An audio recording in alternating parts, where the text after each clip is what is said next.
Another evening. I believe today network will be better than Prof. yesterday.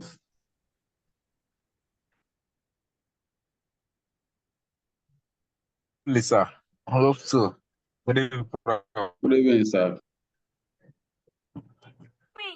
Good evening, sir. Good evening, Prof. Good evening, Prof. Good evening, sir.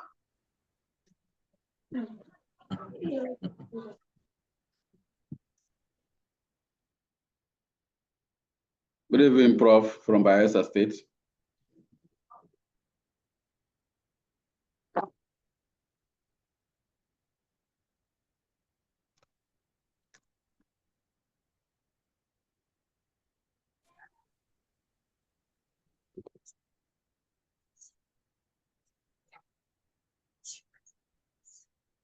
Good evening from Bayelsa State.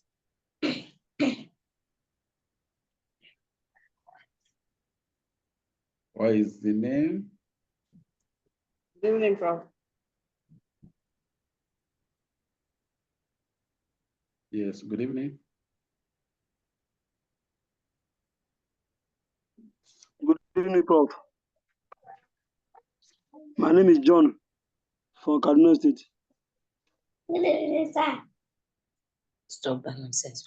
I'll slap you.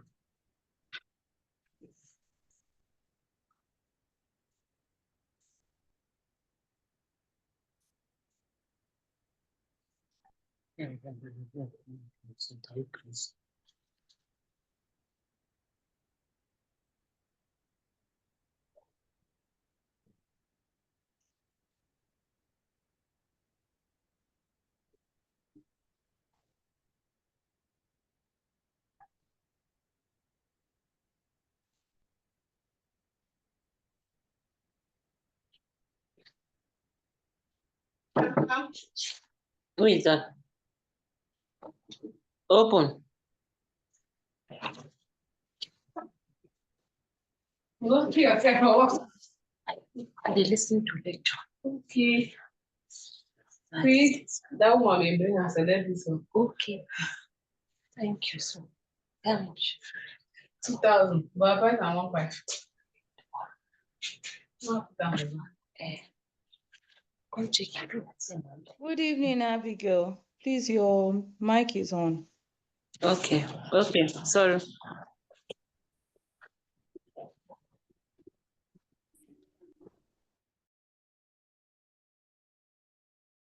Hello, me.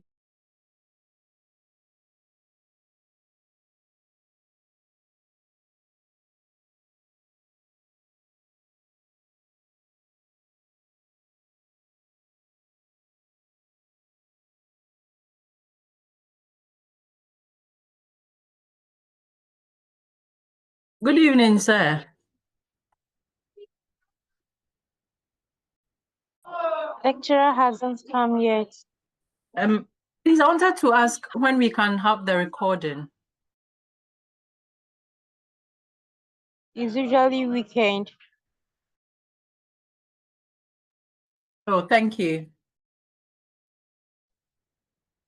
Please, user, try and name your device.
Hello. Anybody? We can hear you, sir. Good evening. Good Hello, sir. evening. Good evening, Good evening, sir. sir. Good evening, sir.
Good evening, everyone.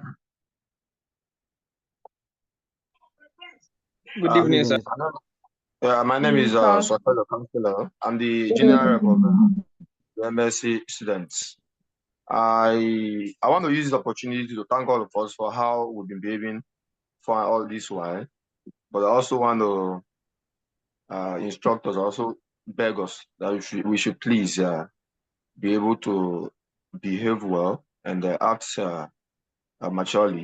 You should show maturity in the handling of and the uses of Zoom, because I can discover that most of us are complaining that we are not given the opportunity to ask questions, and we find difficulty to unmute or ask questions. It is because we are muting everybody, and by right, it wasn't supposed to be so. So I want to beg us that if we behave maturely and act right and do the needful by always muting our mics and turning off our video, and we don't disturb the class, then I don't see any reason why we can mute anyone.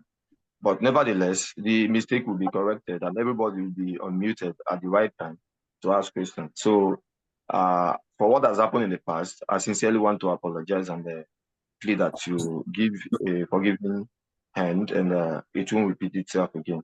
Thank you all for your understanding. Jesus, my Thank mom. you. Thank you. Well done, sir. Thank you.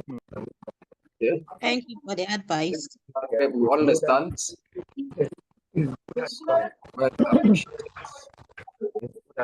When you're done, time off your mind.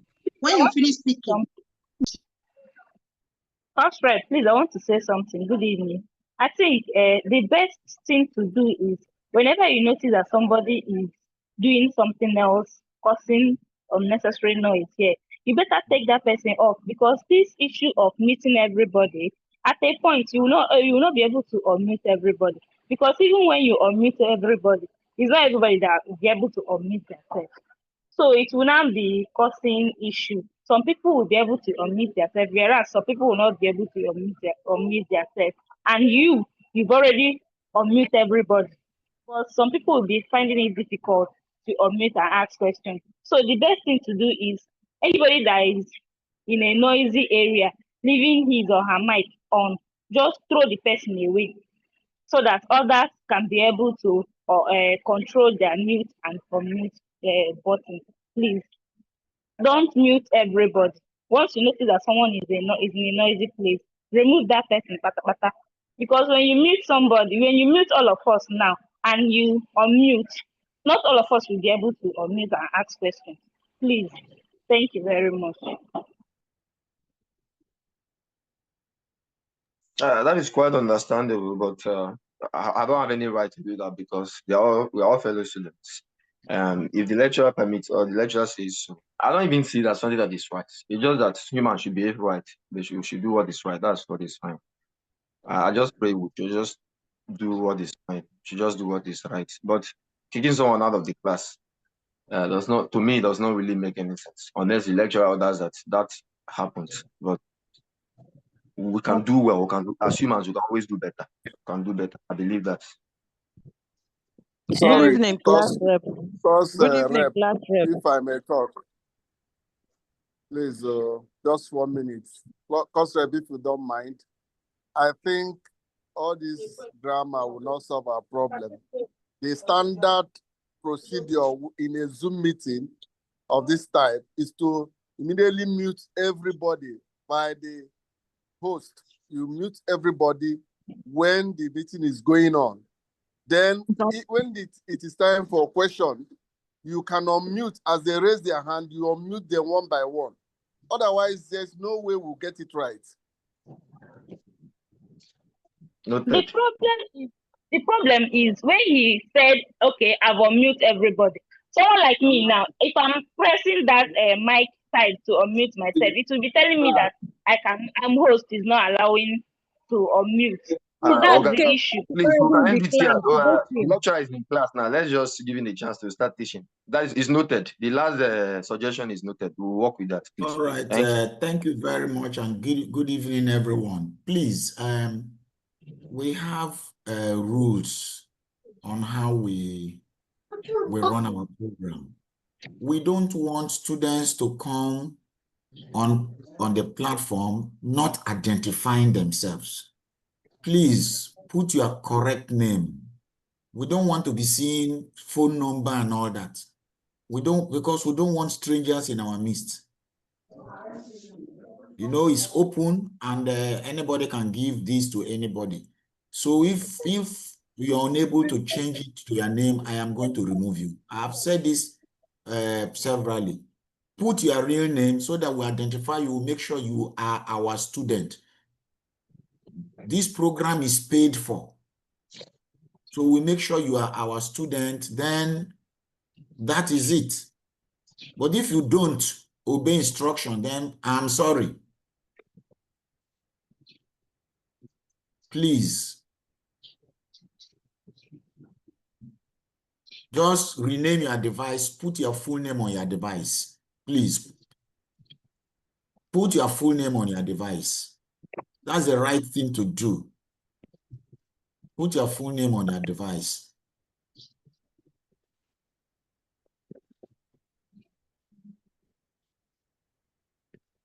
A lot of you come, you just put one name. No, put your full name on the device. You have first name, you have surname. At least you have these two names. Put it on the device. Rename your device to reflect your name. And we are very okay with that. It's not when I want to call you, I say, techno, number, this. How does that feel?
Okay, today, so good evening once more and welcome. Today we are going to look at the concept of natural history of disease, the spectrum of disease and levels of prevention, and how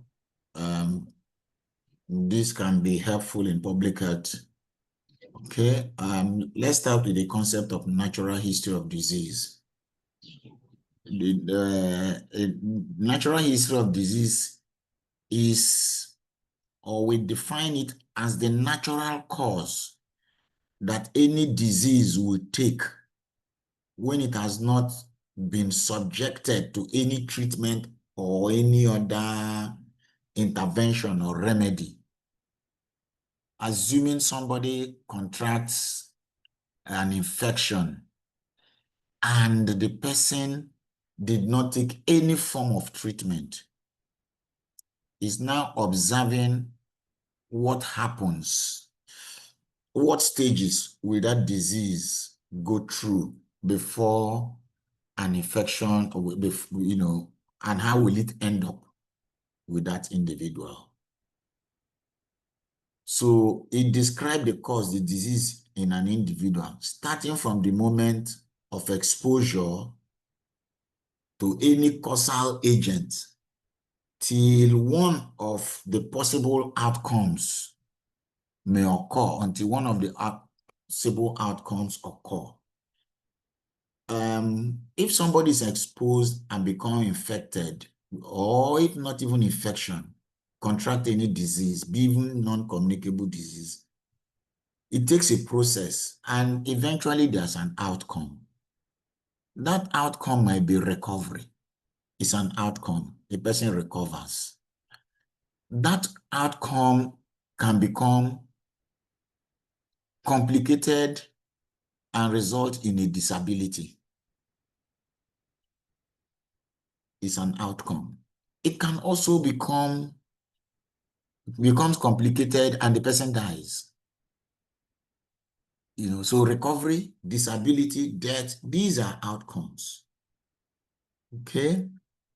So when we talk about natural history of disease, there are a few important definitions we need to understand. When we say disease induction, we are talking about time to disease process initiation. From the time a person contract disease to the process, to the time of initiation of that process of disease. Incubation, the time to symptoms, particularly in infectious diseases. From the time the person contract the disease to the time of manifestations of signs and symptoms. That's the incubation period. Then latency period is the equivalent of incubation period. We use incubation period in non-communicable diseases, in infectious diseases. But we use the term latency period in non-communicable diseases. The reason is that the reason for that difference is that in non-communicable diseases, it's difficult to know. We do not know when the disease process initiates. We are not aware. We are not aware. We're only aware when we diagnose the individual of the disease. Some of them might be chance diagnosis. Some of them might be maybe an organization is coming to carry an outreach and you just subject yourself for test and you discover that, oh, you have been hypertensive, but you don't know when. Or maybe employment, you say go and do medical examination of fitness, only to discover that somebody has one disease. So some of them are chance discovery. The reason non-communicable diseases is difficult to determine. And for that reason, by convention, by general acceptance or agreement, it has been decided that when the day that non-communicable disease is diagnosed is the day it commenced. But you and I know that that is not correct in the strict terms. It's not correct. The day was diagnosed as the day the disease initiated. However, we can do nothing about it simply because we do not know when it is initiated. So by convention, by general acceptance, it's okay. Any day we make the definitive diagnosis, that is the day we accept that the disease commenced. Because whatever that happened in that individual in the past, we don't have a way of knowing.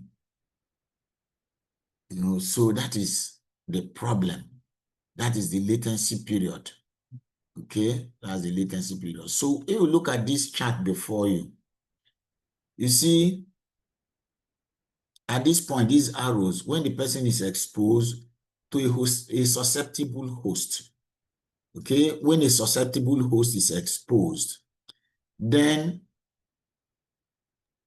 a disease process begins in the body of that person until the manifestation of signs and symptoms. When signs and symptoms begin to manifest, then we say that is the incubation period.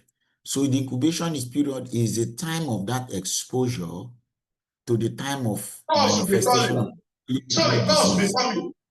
Hey, oh my Chief, God. What is happening? Okay. Please, can you mute everyone and unmute me? Mute up everyone and unmute me, please.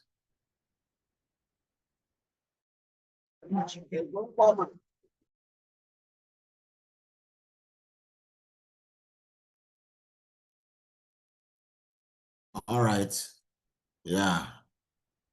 If you can hear me, you can just put on the chat box, yes, so that I am sure that you can hear me. Thank you. All right. Thanks very much. So by the time exposure to any noxious agent and the emergence of clinical signs and symptoms, that is emergence of clinical disease, is the incubation period. Equivalent of incubation period for non-communicable disease, what is happening? Equivalent of for non-communicable disease is the latency period or the latency period. Okay. Now, going forward, the disease can now take a process. Okay, the disease can now take a process. Become, if it is an infectious disease, it can become infectious. It can become severe. It can now lead to death, or it can lead to recovery or disability. So that is what happens in the natural history of disease when no intervention, no effort is made maybe to give treatment or whatever. So that is a natural history of it. There are several, I produce several charts here in this just to try to make it, maybe if you don't understand it from this chart, maybe the other charts, you understand it. Now, if you look at by pathology, you can classify this natural history of disease into two parts. That is a pre-pathogenic phase and the pathogenic phase. Now look at the pre-pathogenic phase. That is the time there is an interaction between the agent, host, and environment. That is pre-pathogenic phase. Here, the pathological changes have not started. Okay, the pathological changes in the individual has not started. That is the initial period when there is an interaction between the agent, the host, and the environment. So when that occurs, thereafter, we move, if we follow this arrow as it goes this direction, we move to early pathogenic phase. Early pathogenic phase. Then we can now from there move to advanced, early disease, advanced disease, in some cases, convalescence. That is when the individual begins to recover, convalescence, when the individual begins to recover from that disease, is called convalescence. Then, before it could end with disability, it could end with death, it could end with recovery, it could end with chronicity, chronic case, right? It could end with a chronic case or chronicity. So that can be, then there is another one that also depicts the natural history of disease. This is the pre-pathogenic phase or stage of susceptibility, where the agent, host, and environment interaction takes place. The person is exposed at the exposure point, then the pre-pathogenic phase, the pathogenic phase, pathogenetic phase, and all that. Here, pathological changes take place, and that pathological changes, that is the pathogenic phase. Pathological changes take place in the individual. Then, before the emergence of clinical signs and symptoms, okay, that's a physical stage, and that is the time we make our diagnosis when we have clinical signs and symptoms, before it goes to the stage of either recovery, disability, or death. That's another one. Okay, this is also another one. Okay, if you look at it here, at this point, the person has good health. From here, the onset of disease, signs and symptoms, at the point the person seeks care, diagnosis, therapy, outcome. But okay, so these all are just various ways it's expressed. So what is the importance of studying the natural history of disease? The importance lies in the fact that when we understand the natural history of any disease, it helps us to understand how to prevent and control that disease. The earlier you can become aware of the disease, the more likely you'll be able to intervene to save lives. So for instance, when we have post-exposure prophylaxis, we do post-exposure prophylaxis for some diseases. That is, the person has been exposed, but it has not developed a disease yet. But we know that if we leave the person alone, the person will eventually develop the disease. So quickly, we give certain medication that will truncate that process of the disease continuing, we give that medication. There are diseases we do that for. It is done for HIV. We do post-exposure prophylaxis for HIV. We do post-exposure prophylaxis for even TB. We use rifampicin, isoniazid, sorry. Isoniazid and rifampicin. Okay. Initially, we are using just isoniazid for a period of 6 months. But that of HIV, we use nevirapine and the other, the newer drugs now for a period of 30 days, 1 month. And the person is not likely to develop this. So that is spectrum of disease. Now, we have the spectrum, the natural history of disease, and we have the spectrum of disease. There are some little differences. Okay, there are some little differences. There is spectrum of health, there is spectrum of disease. Now, if you look at this chart, in the section above is the spectrum of health. The section below is the spectrum of disease. In the spectrum of disease, we have unrecognized disease, mild sickness, severe sickness, and death. That's how, severe sickness in the spectrum of disease. Or you can have freedom from sickness, better health, and positive health.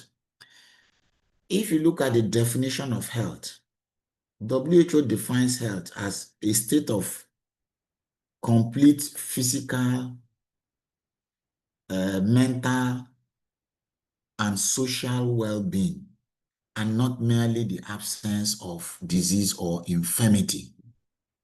Health is a state of complete physical, mental, and social well-being, okay, and not merely the absence of disease or infirmity.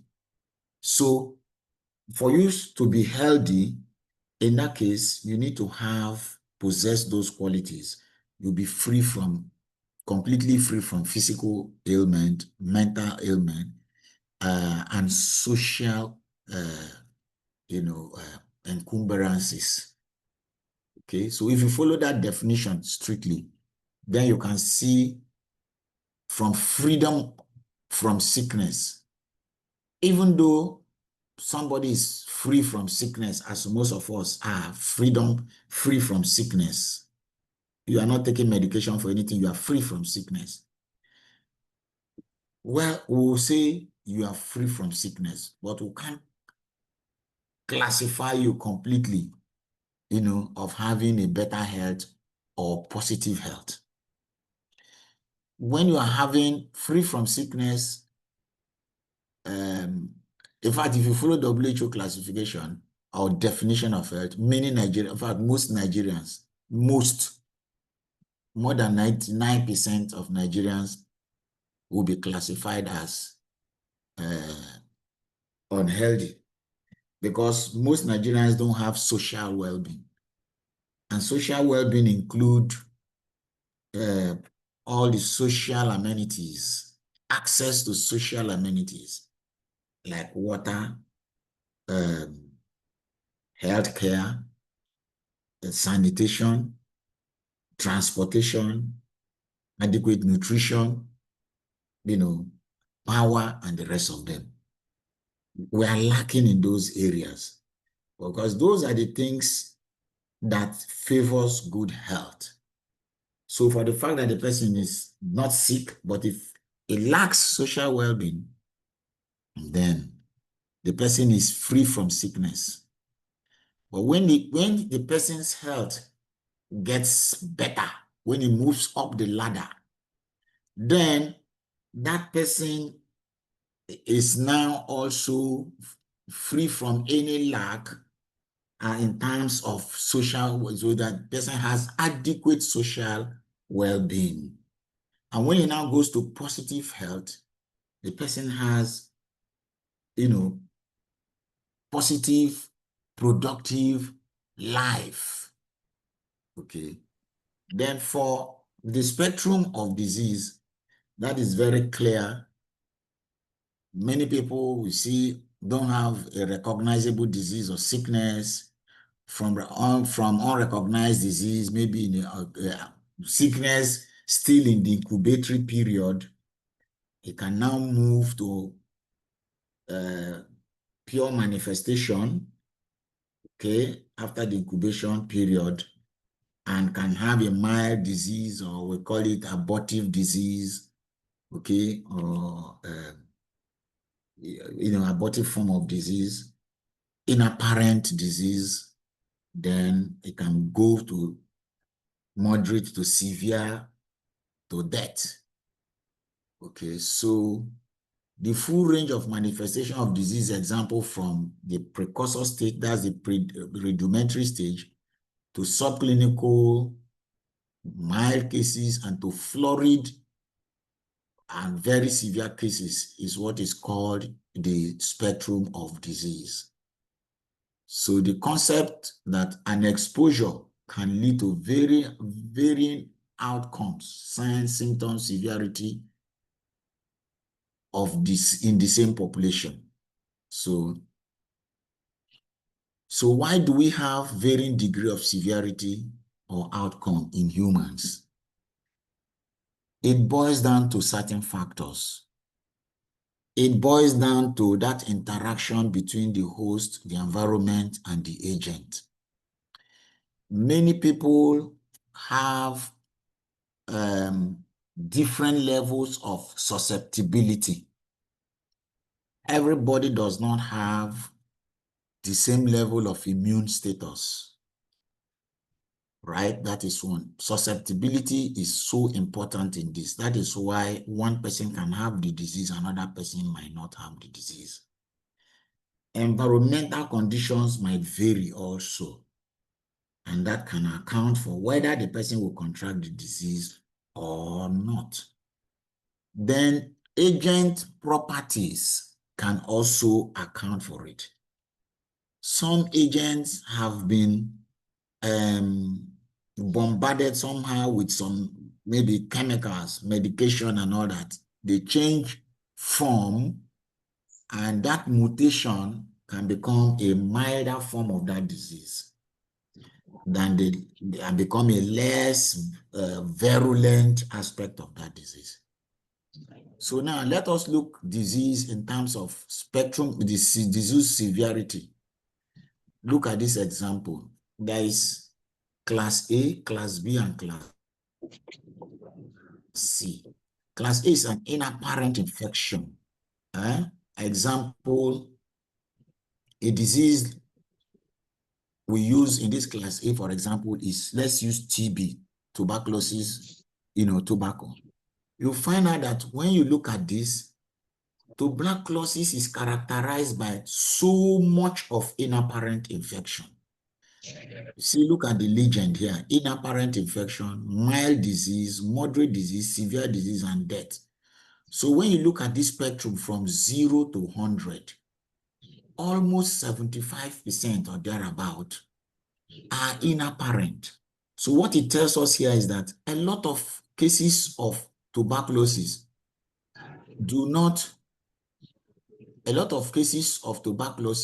go unnoticed. A lot of cases go unnoticed. And when they go unnoticed, it's not good for us. It's not good for us. It's not good for our program. Why do we say so? For the fact that they are not apparent. Some of them could be transmitted. Some diseases in incubation period can be transmitted.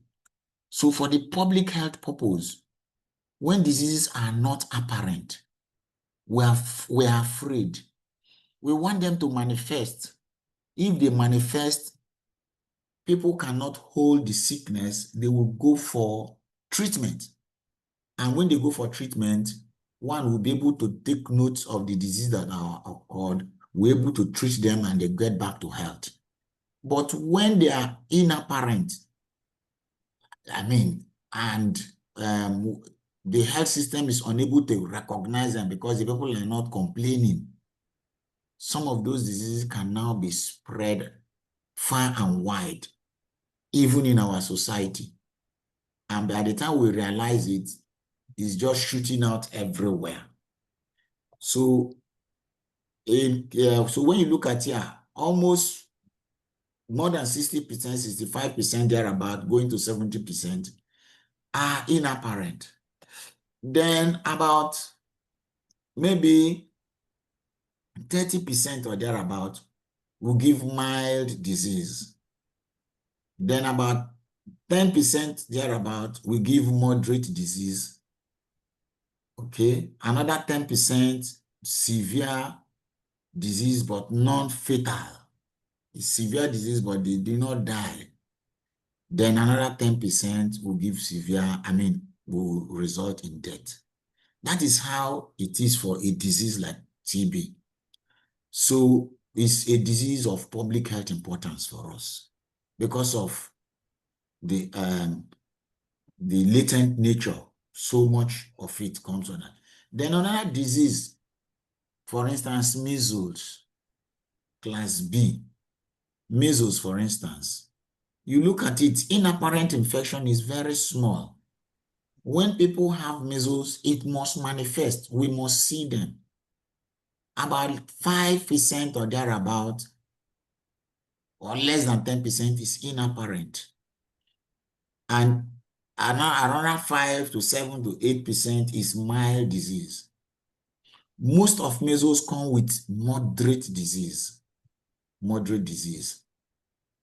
A few, about 10% or thereabout, come with very severe disease and can lead to blindness, can lead to deafness.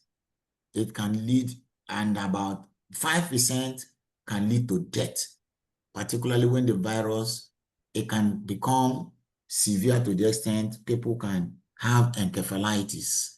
That is inflammation. The viruses can cross the blood-brain barrier and enter the brain and cause encephalitis, and such children will convulse, and if nothing is done, we could lose them. Right? So that is how, so we have a lot of moderate infection in measles, but because we have that, it makes us to intervene, and many times the disease is resolved. Now let us look at another very severe disease called rabies. Here, we don't have inapparent infection. Okay?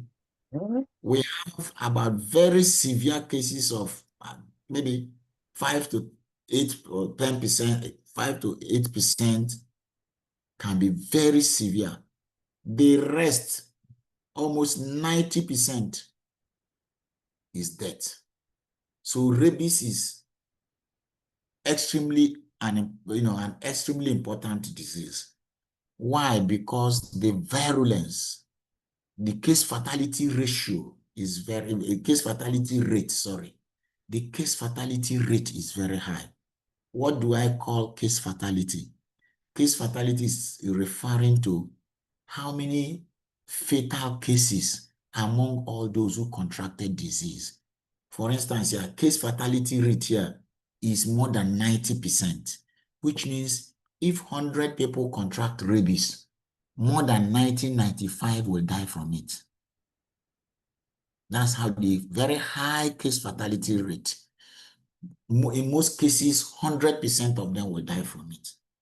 So for such diseases, in the public health sector, we also take very important notice of them.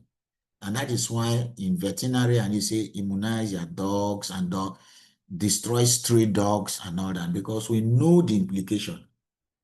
If any rabid dog bites, any person, there is 9 in 10 chances that the person will succumb to it. Okay, so this is looking at the clinical severity of diseases. Okay, clinical severity of diseases. Okay, now, on the other hand, let us look at why the public health relevance of this severity, clinical severity of disease. Now you see that for TB, for instance, where the vast majority of it is inapparent and less, about 30% or 35% is apparent, mild, moderate, severe, and all that. We see that about 20% is likely to be seen in the healthcare system. Those ones with mild infection, we might not find them here. With mild infections, they can be treated at the periphery, chemists and all that. Okay, about 20% can be in that. Then of that 20%, maybe 15% is likely to be hospitalized, out of which nearly half of them will die, because at that point, they are very severe disease, very severe cases. So that is the importance of trying to categorize diseases and all that. So now let us look at what we call the disease pyramid and the disease iceberg, or iceberg of disease. So if we know what an iceberg is just a floating mass of ice. Those who lived, or if you're from geography, you know about temperate regions. If you know about Iceland and up north, the northern hemisphere, you see that a lot of, in the winter, a lot of rivers are frozen, and at the point when the weather be becoming warm, begin to melt, the ice begin to melt. So in oceans, you can see icebergs, masses of ice floating. When you see the tip, you think that, oh, one small tip of iceberg is floating. No, it gives you an erroneous impression.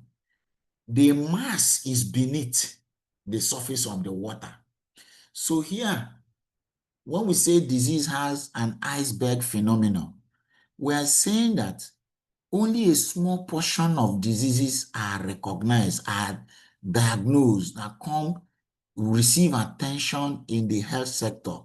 Only a tip of the iceberg receive attention in the health sector. Then the mass of the diseases go either underdiagnosed or are wrongly diagnosed. The majority of diseases. If we want to represent the same information somehow using the disease pyramid, now you see less than about 5% of diseases are diagnosed and well controlled. Then followed by another 15% or thereabout are diagnosed and poorly controlled or uncontrolled. These ones that are uncontrolled are most especially non-communicable diseases, because a lot of people engage in self-medication. Maybe when people go to the physician and hypertension is diagnosed and the treatment is reaching out, they now begin to refill the drug themselves without having need to go back to see how their body is changing or not. Then you still have another 20-25% of undiagnosed or wrongly diagnosed.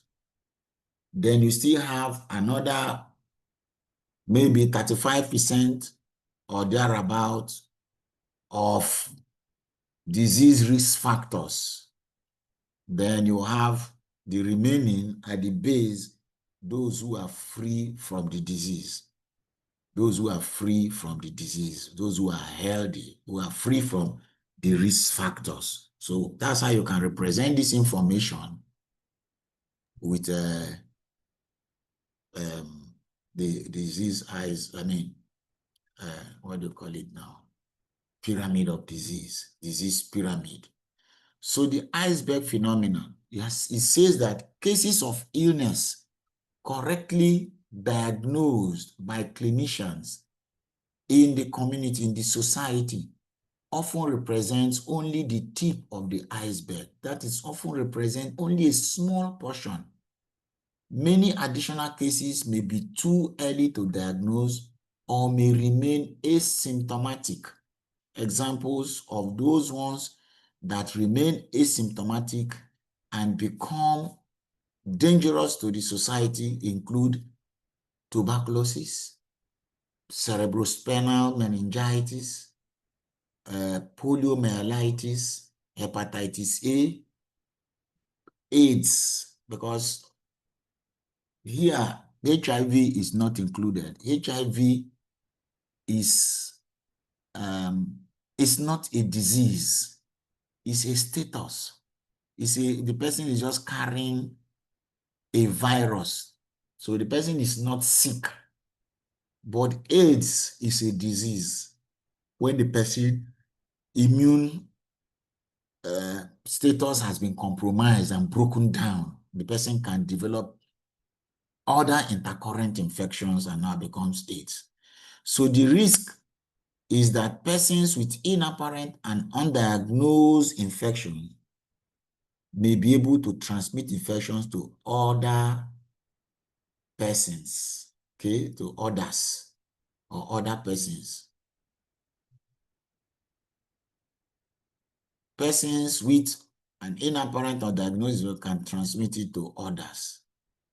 Not 20. That 20 was just a slide number.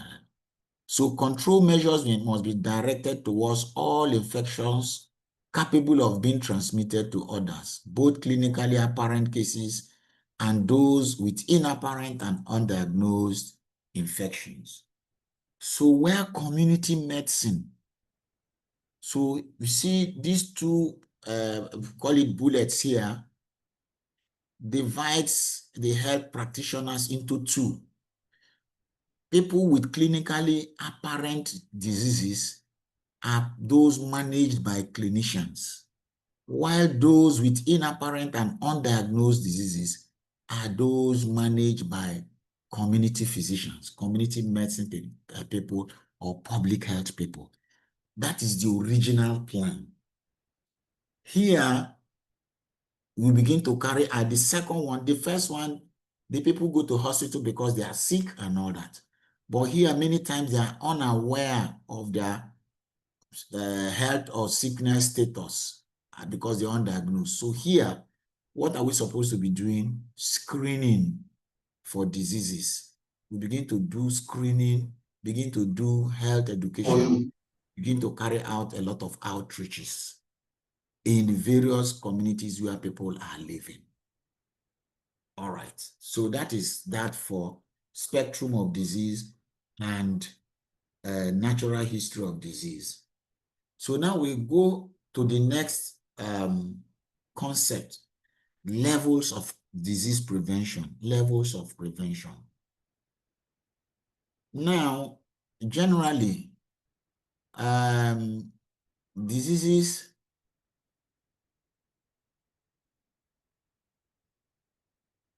somebody is saying that he hopes that this another lectures can be sent to them to, is it to retake the lecture? I don't know what he means. The slides have been sent to you, so I expect you to have read, I don't know. But if maybe you did not have chance, okay, you can just listen. But the slides all have been sent to you.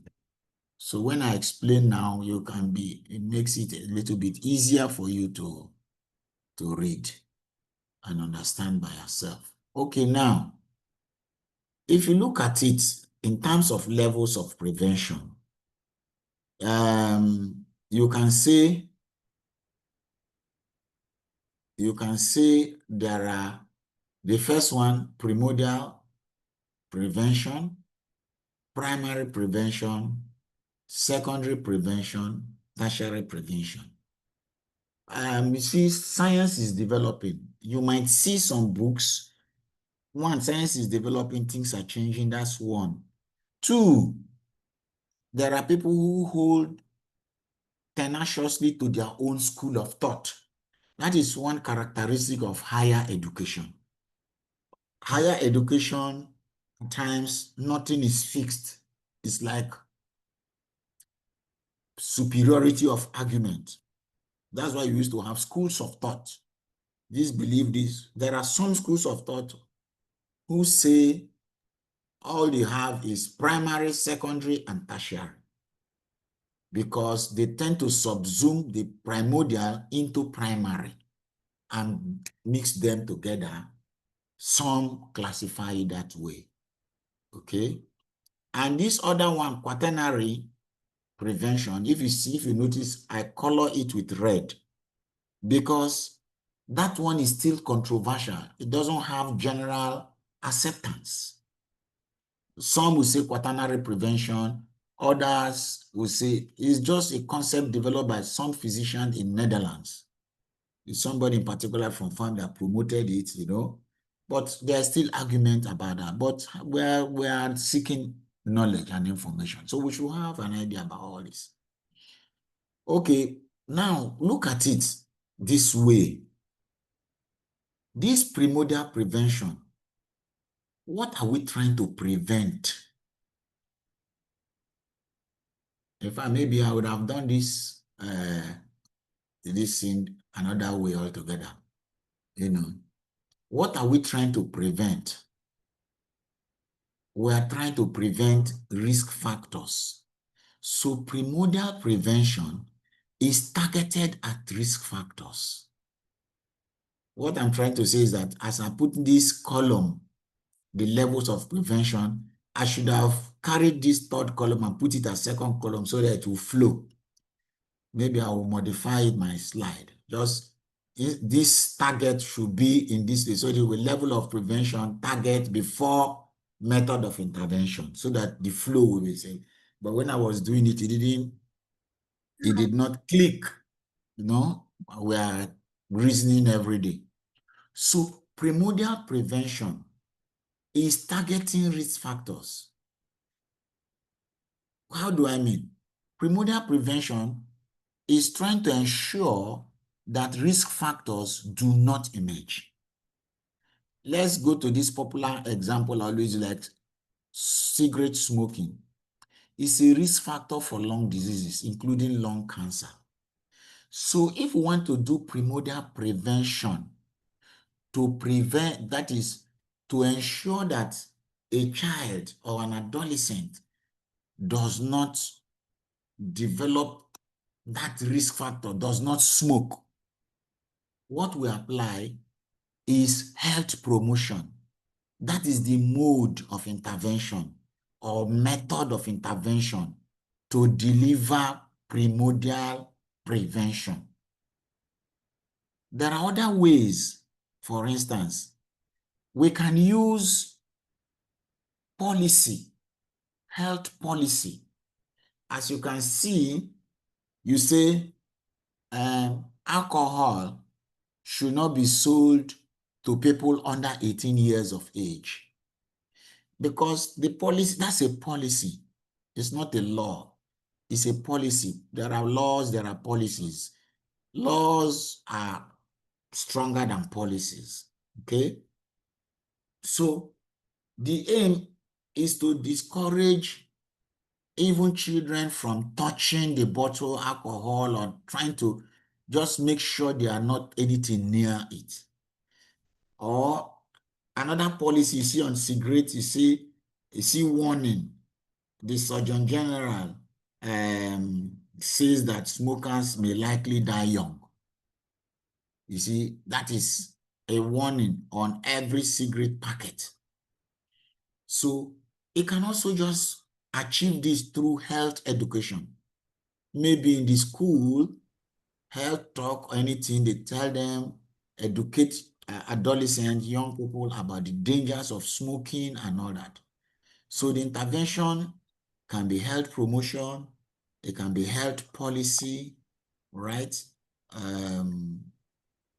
You know, it can be anything at all. It can be counseling if it's an individual, okay, so that the person does not develop that risk factor. All right. Then after primordial, the next one is primary prevention. Primary level of prevention. Primary level of prevention is targeting the incidence of the disease. What I mean by that is that primary level of prevention is ensuring that diseases do not emerge. Emergence of disease is called incidence of disease. So the primordial is targeting the risk factors. Risk factor is different from the disease proper. Primary level of prevention is ensuring that disease does not emerge. So how do we intervene? The mode of intervention or prevention is specific protection. Specific protection. And specific protection varies. There are many examples. You would have seen them. I've written them down. So don't worry. I am just explaining. Most of these things I'm explaining are written down. When you look further down, you will see them. Specific protection is, for instance, use of vaccination to prevent maybe tetanus, measles, hepatitis B, or any of these childhood infectious diseases. So when you are using vaccination, okay, you are doing specific protection because those vaccines are specific to particular diseases to prevent their emergence. Here you are not doing health education because you are not, it's not, what do you call it now? Primordial prevention. Maybe fluoridation of toothpaste, making sure that every toothpaste has fluoride is a specific protection. So that you incorporate fluoride to prevent dental caries is specific protection. Or you iodization of salt is also a specific protection. So that people do not develop thyroid disease, either, endemic thyroid or thyrotoxicosis and all that. Then going to secondary prevention. Secondary prevention is to reduce the prevalence of disease. Disease prevalence is talking about all existing cases of disease. Disease incidence is talking about new cases that emerging. Is called disease incidence. Disease prevalence is talking about all the existing cases, old and new, all that exist in the society, old and new. So secondary prevention is directed at reducing disease prevalence. That is by through early diagnosis and treatment. When we diagnose them early and treat them, they get well, we reduce the prevalence rate. Then tertiary prevention is treatment and or clinical care, because tertiary prevention is targeted at limitation of disability. Limitation of disability. So when people have severe diseases, we provide them with tertiary care, specialized care. And that is why you find it, at the teaching hospitals, because that is where you have the highest level of manpower in terms of skills and knowledge at the tertiary level. So at that tertiary level, you are expected to see more of complicated cases. And it is being handled by highly trained, highly experienced personnel, highly skilled. So the aim is it is targeted at reducing complication, reducing disability, and things like that. Okay, and of course, restoration of function, rehabilitation to normal health. Those are the things you find out. So when you follow these levels of prevention, At primary level, where you have health promotion and all that, you see that most times you find them at the level, at primordial level, general society. It doesn't have much to do even with the health sector. I mean, health services, health hospitals, health facilities. But you see billboards advocating this, you use this to prevent diarrhea in your family. You can see billboards, you see television adverts. Those are general. You see, then it's more of health promotion, primordial prevention. Maybe Federal Ministry of Health is doing it, or US, UNICEF, or WHO, or so how to prevent your water from, being contaminated, and advice on what to do. Okay, or use of bed nets and things like that. But when it comes to primary specific protection, maybe you can see that is why you have a lot of immunization services in the primary healthcare centers. Primary healthcare centers. Then at the secondary level, where you have general hospitals and all that, that is where most serious disease go to. Okay, can do early diagnosis and treatment. At the tertiary level, where you have severe diseases go to, that is where you can now do the treatment for complicated cases and all that. Then the last is the quaternary prevention. Quaternary prevention here is also targeted at risk factors in another way. Let me tell you. Here, quaternary prevention is more or less defined like over-medicalization. Over-medicalization. There are times you go to a spot, commoner in clinic, not clinics, chemists. You go and you complain this, you make 7 complaints, they give you 7 different drugs. This for headache, this for fever, this for pain, this for this for this for this. Without, maybe all you are having is just one disease, but providing several symptoms. But because the person does not have the skill to recognize that it is one disease, and when you tackle that disease, every other thing will disappear, he begins to give you polypharmacy, he give you this.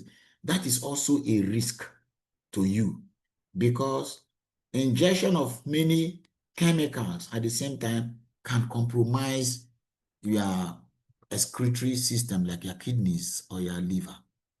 You see, so over-medicalization, preventing of such, is what is called quaternary prevention. Okay, and how do we do that? We also do that through health promotion, advising people, health education on how to use the proper qualified care. Okay, so that we are targeting at risks that can develop, risk factors that can develop in individuals if they are over-medicalized.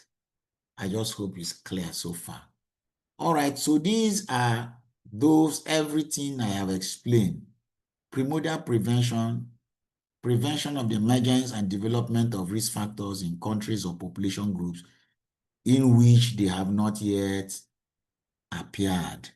Okay, you can conduct that. Primary prevention, actions taken prior to onset of disease, which removes the possibility that a disease will ever occur, like immunization, as I told you.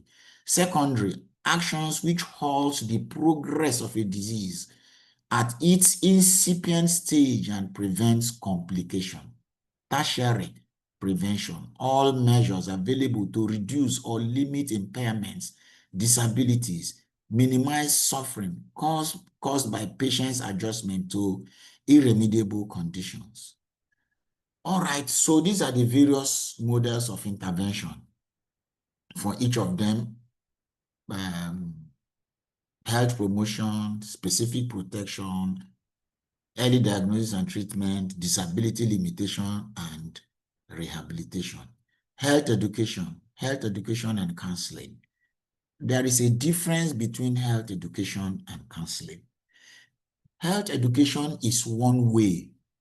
You know, some of you would have read or understand communication. Communication can be one way, communication can be two-way communication. Health education is some sort of one way.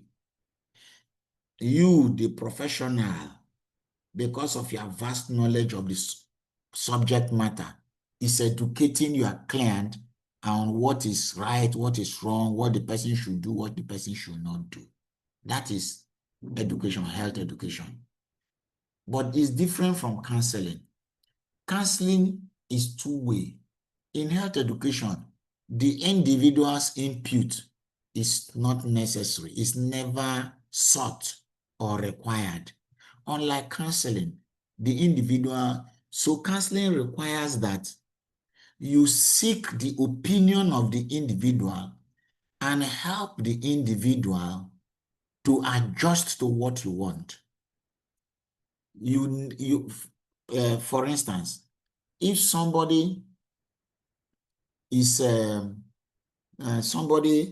maybe you are counseling somebody on smoking. This person is a serious habitual smoker, and you are trying to counsel the person on smoking.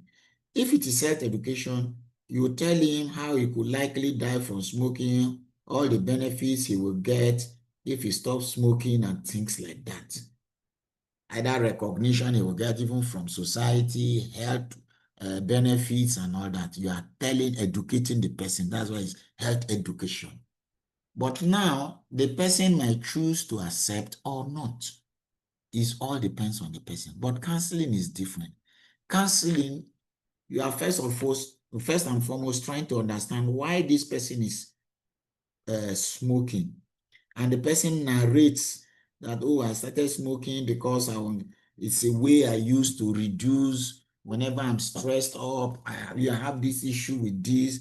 So you are understanding from the perspective of that individual. Okay, oh, you use it to reduce stress. Fine. There could be other methods you can use to reduce stress. So then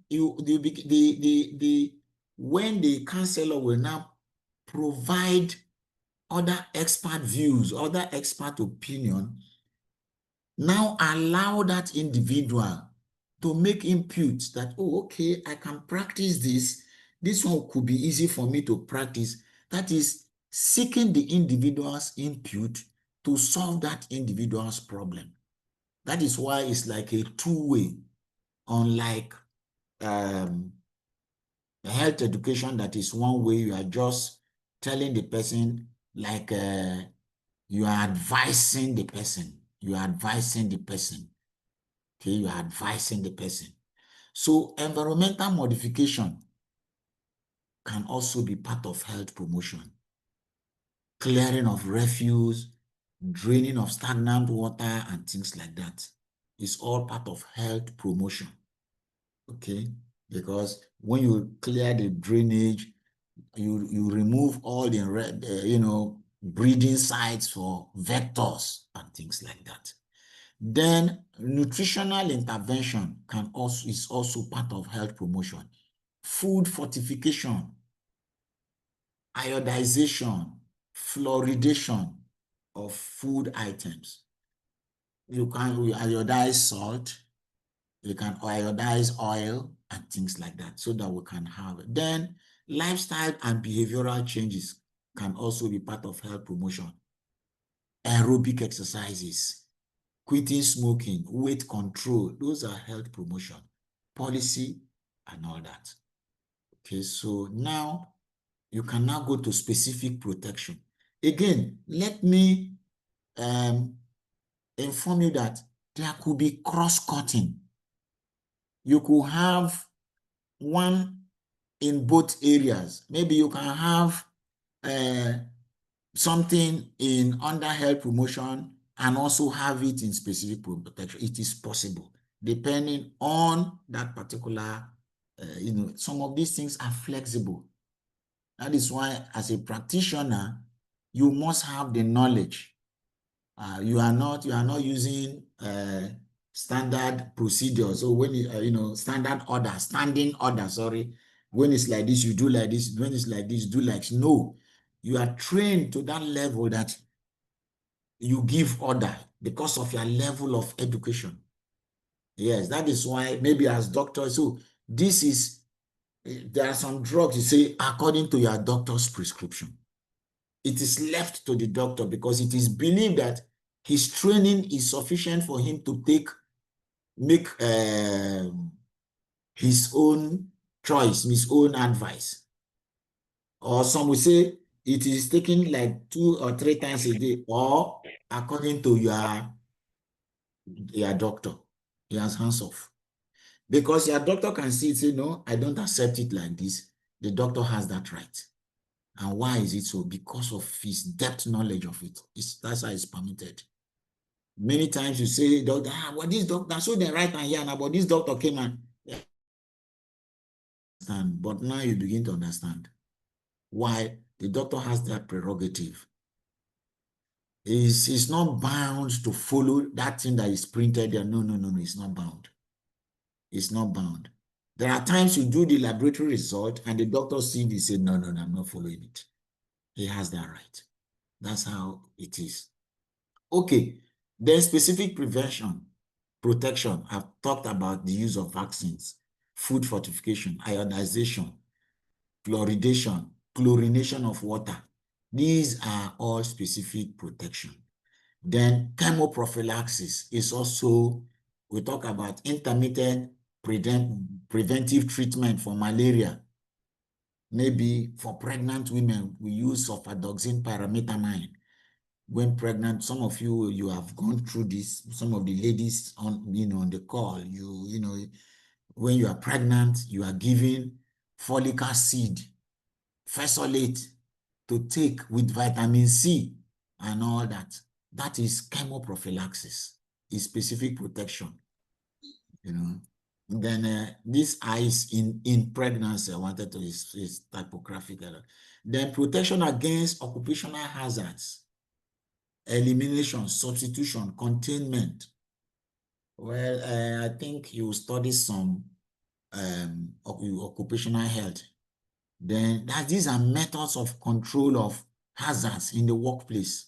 Hazard elimination, that is the best form. The best form, gold standard. Then substitution before containment. Containment, let me tell you, okay, we used to have soundproof generators. That's a good example, soundproof generators, right? If you remove that box, you might not stand the noise around if they are big generators. But you do containment, you contain it in a cabinet. So you just be when you remove that enclosure, then you know where you did. See, that is containment. It's a way of protecting that individual from either hearing impairment, hearing loss, and all that. And then PPEs, that's personal protective equipment. Personal protective equipment, adjunct measures are the least in terms of hierarchy of importance in protecting ourselves. The teaching is that those things you wear on your body, directly protecting your body, are equally dangerous because it allows the offending agent to come very close to you. In elimination, you completely eliminate it. It doesn't even near you at all. That is why elimination is the best. Then substitution. You can substitute use one material to substitute for another. Okay, I'll give you an example. Earlier than now, a lot of us have been seeing asbestos roofing sheet. Asbestos roofing sheet, true or false? You've been seeing it, but today, you hardly see asbestos roofing sheet. Why? Because of substitution. Rather, you'll be seeing aluminum, okay, or corrugated iron sheet. Why? Because asbestos it's been known to cause a very severe form of cancer of the lungs known as mesothelioma. It causes mesothelioma. So the production process now substitutes asbestos, substitute aluminum for asbestos. You see? So we use now less of asbestos because of the dangers of asbestos. So even the same thing in like both building, they use fiberglass instead of some other materials. So some materials found to be certain chemicals in them found to be very dangerous. A substitution takes place. You look for a safer one. That is what is called substitution. PPE is when you use your glove, face mask, aprons, boots, and all that. These are personal protective equipment. Many times you wear them and you have very false impression, false confidence of protection. Very false confidence of protection. Maybe you're a surgeon and you are trying to operate somebody with HIV with your glass. Before you know, your knife will tear that a glove. It gives you very false sense of protection. Then the adjunct measures are those measures like how good housekeeping, lighting, making sure the place is well lit and clean. Those are adjunct measures. Cleaning the environment, cleaning, providing degreasing if it's in an industrial setting, making sure there are no grease on the floor that people can sleep and get injured. Those are adjunct measures or good housekeeping. Early diagnosis and treatment is done with antibiotics, antivirals, antifungals, and all that. Okay, then disability limitation. Let's go to the great. These things are there. All right. Now, disability limitation. Look at the concept of disability. Ranges from 1, impairment, disability, and handicap. They mean different things. But many times, the one that we know, we call is a disabled person, disability. No. If there is a loss of anatomical or physiological function, at that time we say the person has an impairment. If there is a loss of anatomical and physiological function, maybe the eye, the eyeball was scooped out and the person, that is an impairment. Or the person loses a limb from accident, that is an impairment. It's not disability. It's not handicap. Okay, look at the definition. Impairment is any loss or abnormality of psychological, physiological, or anatomical structure or function is an impairment. Example, loss of a foot, loss of a limb, defective vision, that's physiological loss, defective, or mental retardation, psychological, that is impairment. Then disabilities, any restriction or lack of ability to perform an activity in a manner or within the range considered normal for a human being, that is disability. Any loss or restriction, lack of ability to perform a particular role within a range that is considered normal. Say, for instance, somebody cannot walk due to an accident. The person lost a limb. The person lost a limb due to an accident. Maybe the person was a driver by profession and he lost a limb, the foot, And for that reason, because he lost anatomical function alone, the person is an impairment. And if now the person is now unemployed anymore as a driver because of that loss of limb, then that is a disability. He lost a limb, impairment, but unable to gain employment because of loss of the limb is disability. Then what is impairment? Okay, this side. Okay, he lost a limb.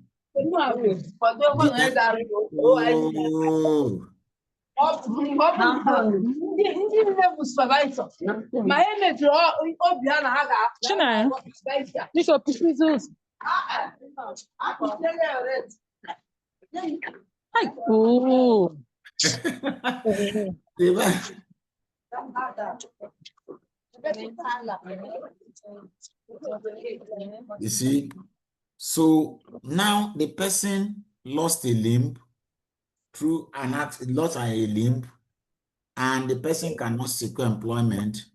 And because the person cannot secure employment, the person cannot feed his family. The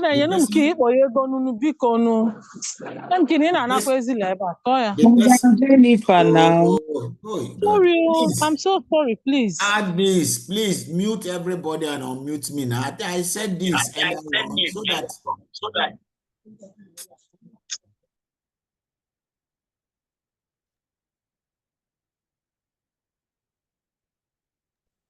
Sorry, sir. We are fixing something, please. Sorry. all right.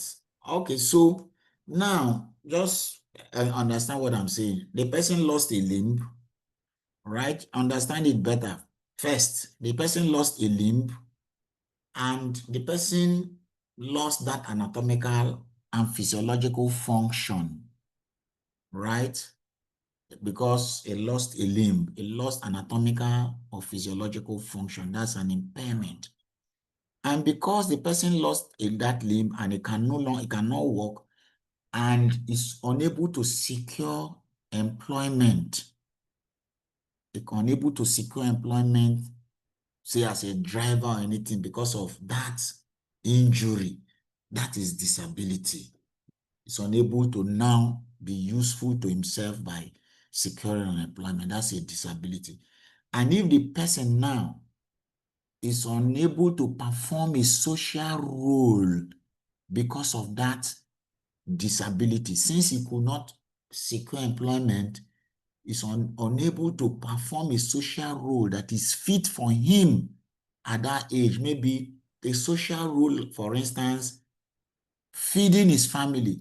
You see, he lost a limb, and because of that, unemployment came. Unemployment came with, of course, no money.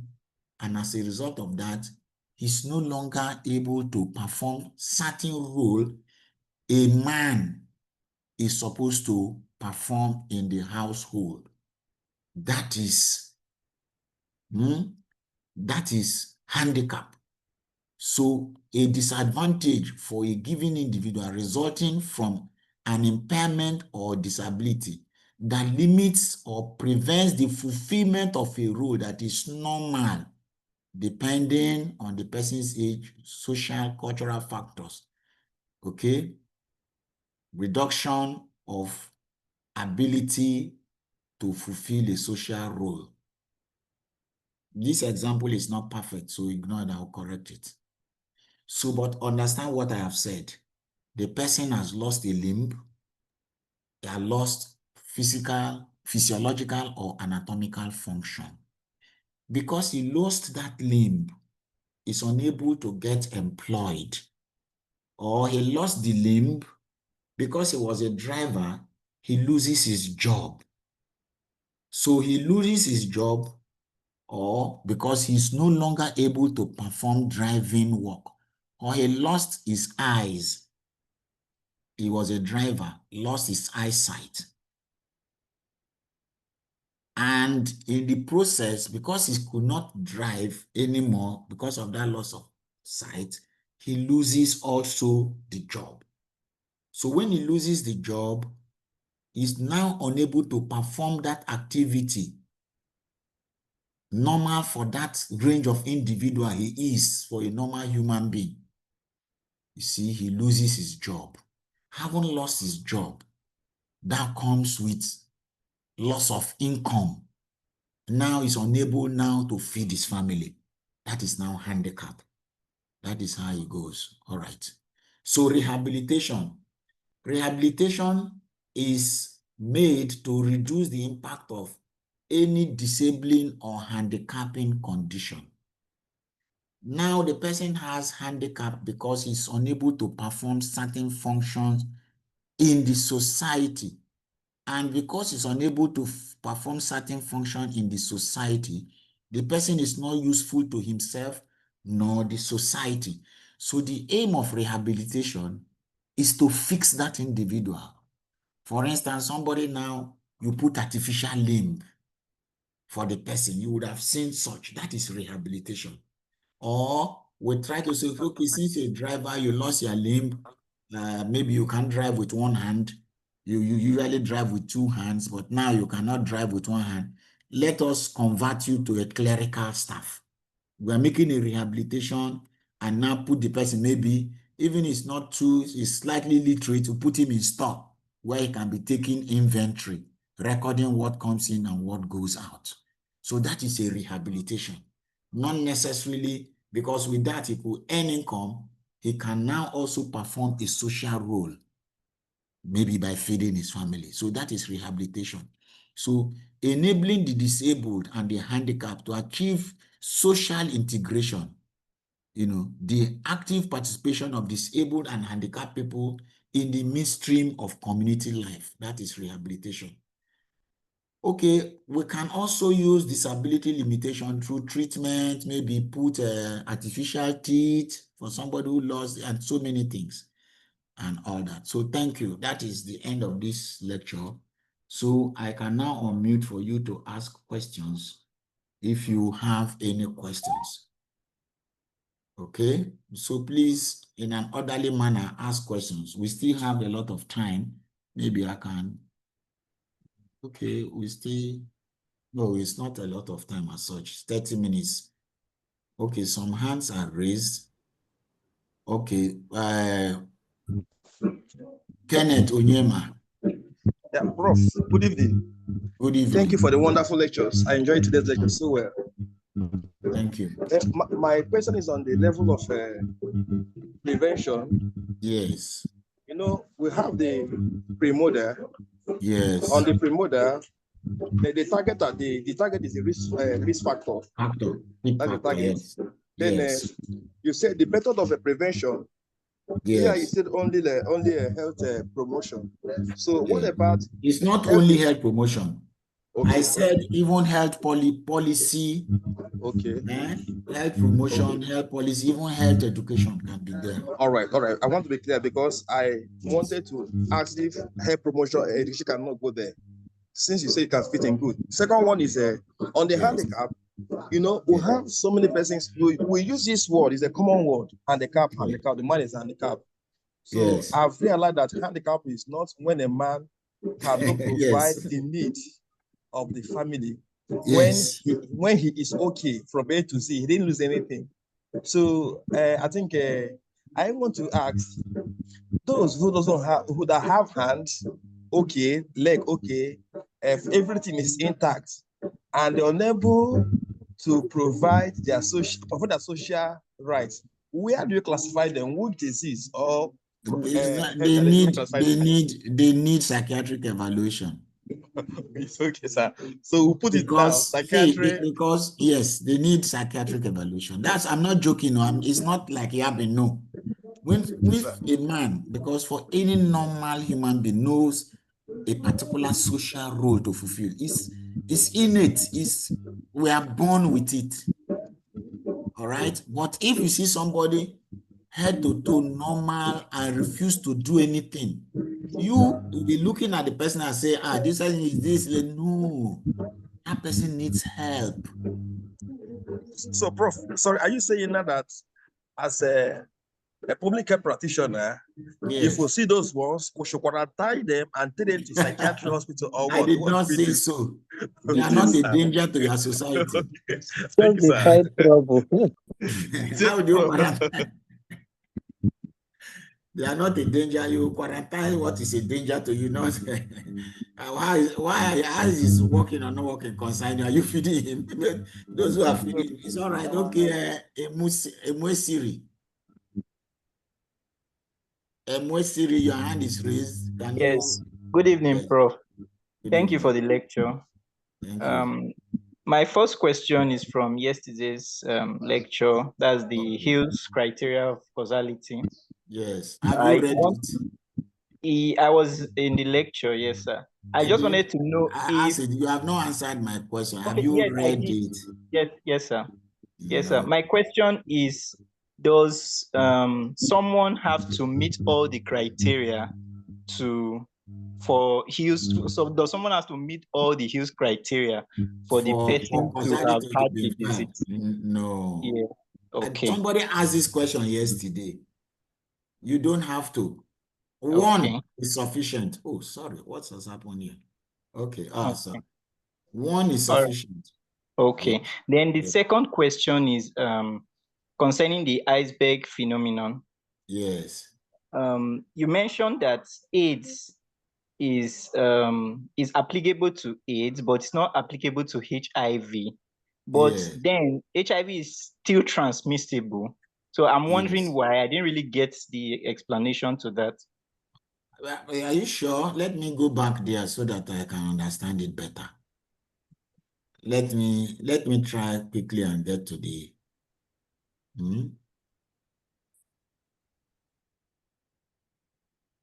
Was it here? Okay. Yes. The examples. Yes. You mentioned tuberculosis, meningitis, polio, hepatitis, and AIDS, and you added a caveat that HIV is not inclusive because just say let's just say is a disease. Okay, let's just say diseases because examples, all these places you see here are diseases actually. That is why if you put HIV here, it's not a disease.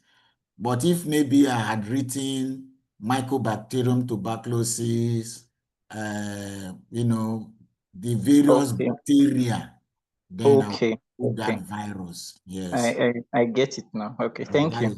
It's not that that's the aim.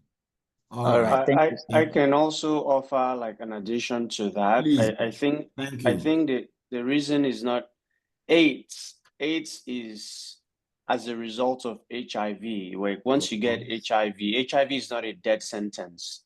AIDS is what kills people. That's why it's not categorized as like it's a sort of HIV is a status. Yeah, it's HIV is the status. Yeah, AIDS is the disease because if you treat HIV, then it prevents you from getting the disease of AIDS, which is what will kill you. The reason I actually drew attention to it is the fact that someone an iceberg. I understand. Someone may not be at the state of AIDS, but yet he will still present with manifestation. Yes. And be spreading the disease. And be spreading it, yes, and it will be at the lower part of the iceberg. I get you absolutely. I get you absolutely. Ideally, it should be there. Ideally, because since we want to use it to prevent, something that can go underground and be spreading. Yes. Yes. So ideally, it should be there, but I didn't want the confusion to, that's the thing. Understood, sir. Thank you. All right. So there are several hands. It's like you people understood this one, the mother. Okay, good. Go on. Unmute yourself. Go. Yeah, good evening. My question is on the levels of disease prevention. Good. And I want to really understand the over-medicalization, that is the polypharmacy. So now my confusion is in a case of maybe malaria drugs, and then the person is you now give extra like B complex, folic acid, and paracetamol. Is that one, is it bad? Is it also regarded as the over medicalization or? No, I have not. When I talked about over medicalization, did I mention any particular disease? No, you are mentioning malaria. I am not saying, for instance, that doctors don't prescribe 1 or 2 drugs, 3 or 4 drugs. No, it depends on the particular disease. It depends on the particular disease, right? Certain diseases is not only about what I was talking about, what we call polypharmacy. Polypharmacy can be dangerous, or where somebody does not understand. That is why, if you see, the way we correct it is health education, where somebody's knowledge about a particular disease is not very concrete, and they can use very high. Oh, what thing be this now? I can't even talk. What I'm trying to say. These Igbos can make noise. Oh, okay, please. Okay, let me quickly, so that we get out of here. Some of them don't want to be reasonable. So what I'm trying to say, there are some diseases that if people don't have good understanding, including the healthcare workers, every healthcare worker should have good understanding, because people's lives are in your hands and you can't afford to toy with it. That is why many times the way we, those of us who are lecturers, who are teachers, some parents don't understand what we are guiding against. They see us as wicked people. No mind that one, is to fail everybody. No, he want only himself to be doctor. No, they are getting it wrong. They don't know that they will be the first victim. Because as a doctor, your treatment starts from your home. Even you are a medical student. I have one son who is a medical student. Some of my relations are calling him doctor already. Meanwhile, he's just here for, that is how it is. Before the year you enter medical school, even your community people begin to call you doctor. You see, and some of them will now begin to prescribe and harm people in the process. So it's because human life is involved. That is why the strictness is not to chase the person away. The strictness is, I have failed it, go and read it again and come back and show me you have understood it. That is it. And it's to protect society. If a doctor is ignorant of certain condition and begin to overprescribe, that could harm that individual. That is what we are talking about, quaternary prevention. How do you intervene? Education. You must be educated enough in that area to be able to intervene properly. That's why it's not only about polypharmacy I mentioned. That could be various areas. When you read, you see even, there are many areas it can be. You can find about, even in books I've given you, look at quaternary prevention and see what is it. But again, as I said, it is not a concept that has been clearly accepted. I did mention this. Some don't believe in it. Some just wave it aside and things like that, okay? But some, okay, just say it. Eze Roslyn, go on. Good evening, Prof. Good evening. Go on. Okay, so I wanted to ask a question on the limitation, levels of limitation. And some of the examples you were giving are mostly for things that are called physically. But then there are people who have these defects based on probably congenital, they are born with it. So where would we classify this set of people? Okay, somebody born with a congenital defect. What is it? It's impairment now. Impairment. Because a loss of anatomical or physiological function. All right, thank you. Okay. Thank you. So because the again, but look at it, hold on. If somebody, Let's say somebody is born without eyes, right? It's a possibility. Yeah. It has happened. I've even seen. Now, that is an impairment. Okay, because he's born without eyes and nothing is done. He is not schooled on how to use braille and whatever. Okay, if he's schooled on how to use braille and how to do, even though he doesn't have eyes, it could still be useful. Of Do you course. understand? Some Yes. areas can even employ him and he could be doing some job. He will earn money, right? And Yeah. in that case, impairment has been Cut off. remediated. You have done remediation. Yes. Okay. Yes. So this happens mainly if nothing is done. That Yeah. is why the rehabilitation takes place. The aim of rehabilitation is to restore or to modify the person's situation that is not, completely out of place. Do you understand? Yes, very well. Thank you so much. All right. So Dr. Ogochukwu Alexander, next, go ahead before Christopher Essien. Unmute yourself and talk, please. Good evening, Prof. Good evening. Go on. Okay, just the question confused on that aspect of impairment, disability, and handicap. Because when you were making the example, you said, for instance, if a man lost a limb, which is an anatomical structure, and has lost a function of that limb, which is an impairment, then if the man cannot use the limb to walk, like for instance, maybe if it's a driver and needs that limb to drive, he cannot use that limb to drive, is a disability. Yes. If the man, because of he cannot use that limb to drive, he loses his job and he cannot provide for the family. It's an handicap. Hope I'm right. Yes. Yes. Okay. So that is just the clarification I want to get. Okay. You All are right. right. Thank you very much. Christopher Essien. Good evening, Prof. Good evening. Go on. Thank you very much for the lecture. One of my questions is that on yesterday's lecture, you made mention of disease models, and theories. I hardly can hear you. You better speak up. Okay, I said I'm asking for yesterday's lecture. I had a question, and the question is about these theories and models, disease models.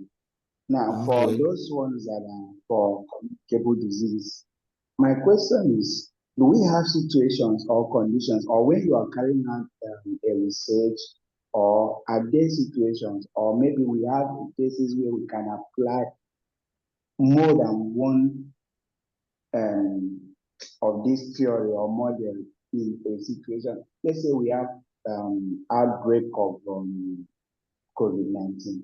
Is it possible for one to use more than one model for a particular condition? That is one. Then two, for the level of prevention, what is the difference between the primordial and the quaternary? Because when you look at the method of intervention and the target, is the same. So what is the actual difference between the two? Thank you, Prof. Okay, thank you. You are asking if in the models for causation, whether one model can be, more than one model can explain the causation of one disease. Yes. Yes. These multiple models arise because it doesn't fit into all. And because it doesn't fit into all, that is why, other people try to find explanation why they occur. That is just why it can. Because somebody who has COVID-19, take for instance, it's not everybody who contracts COVID-19. Let's say you mentioned COVID-19, let's say COVID-19 now. There is issue of agent host environment. interaction with COVID-19. Fine, that's given. Okay, a susceptible host, the virus, and an environment. An environment can be where the person contracted it or something like that. Okay.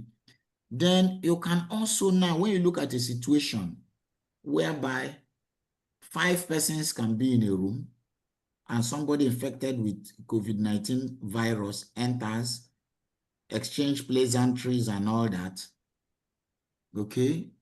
And 2 persons or 1 person develops the disease thereafter, or 2 persons develop the disease thereafter. The other one did not develop, 1 or 2 did not develop. What has happened? It's a possibility that when they dispersed and got home, the other ones took bath immediately. Took bath not because they knew that person had COVID-19, maybe because it's their natural way of, whenever I come home, the first thing when I take off my clothes, I go and take my bath. And in the process, wash away any virus on their hand or anything. And the other ones did not do that, and they contracted it. You see, so because that hand wash, was washed, one of those component causes have been removed. So these are some of those. The major one was eliminated, and once I told you that one of the way of controlling this is that if you're able to remove the component causes in those all sufficient cause, is a way of controlling disease. Then the last question you ask is about what is it again? Sorry. Levels of prevention. The levels of about quaternary prevention and primordial prevention. Okay, now, yes, I agree. There are risks, but the risks are different. I told you that quaternary prevention is mainly targeted at the service providers because of mainly over medicalization. All right.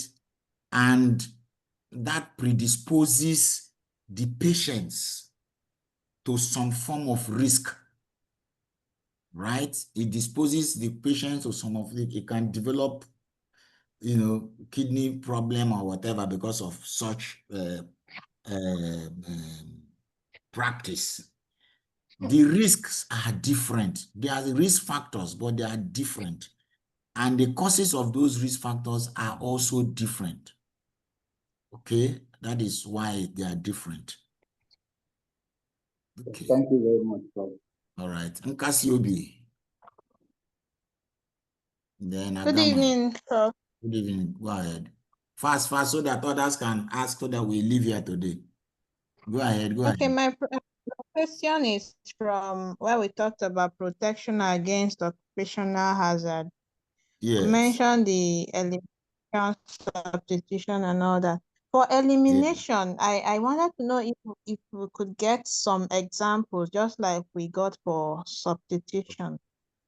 Okay. For elimination and containment. Yeah. Okay. Well, elimination, many times elimination is the gold standard. Well, I told you first and foremost, I told you that you are going to study that in occupational health. You are going to do a course occupational and environmental health. Professor Besodino is going to teach you that. Many times, industrial process, when we apply elimination, we halt industrial process. And we don't want to, and we can't halt industrial production, right? Because if we halt industrial production, we are losing one way or the other. But this thing we want to use might be very harmful to health. Okay, so in that case, we just decide to, instead of complete elimination and halting industrial production, let us try a substitute. That's how we do substitution.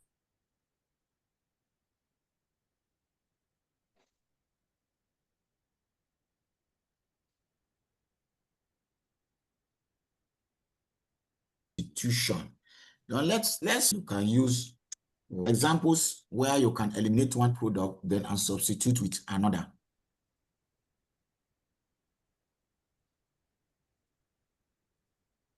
Can you, okay, you can hear me now?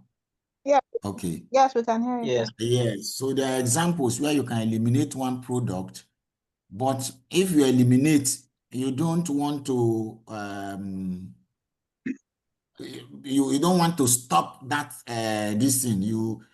There are some drugs, for instance, over time, found to be harmful. Okay? Then elimination means we stop its use completely. We stop its use completely. But if we stop its use completely, our life must go on. So what do? We rather substitute. Okay? We rather substitute. Okay, like thalidomide, a drug called thalidomide.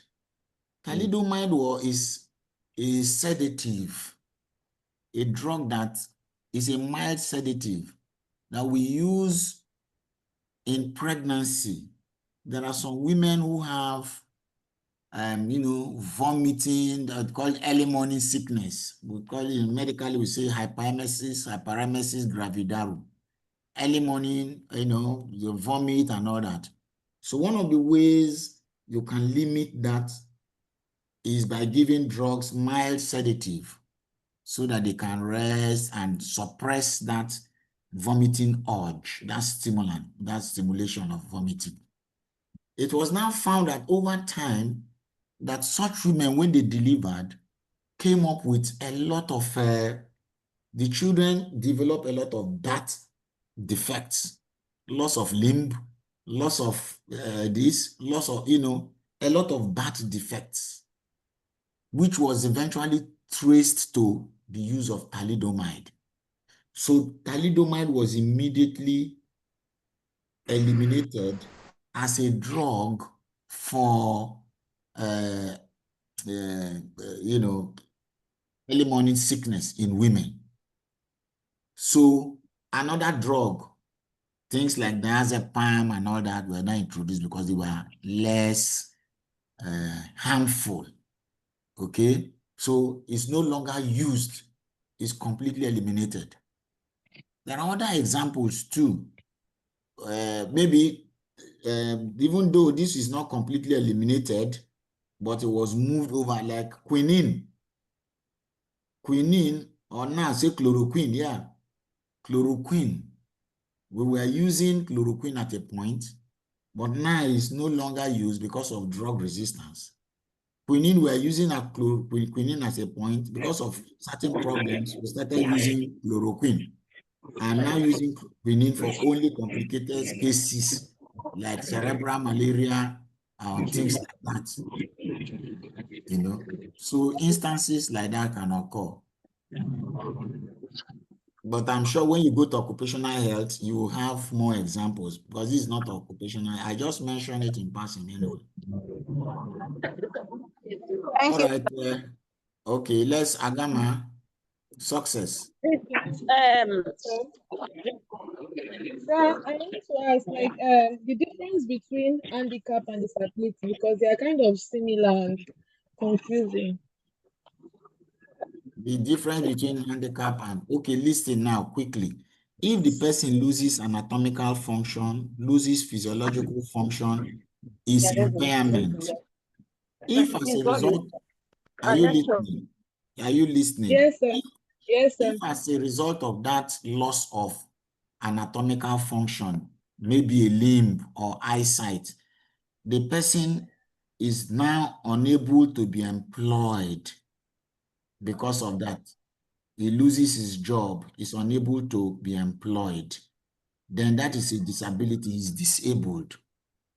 But if maybe now, since he's unemployed, he loses further the ability to feed his family, which is a social role that is ideal for a man of his status, then that is handicap.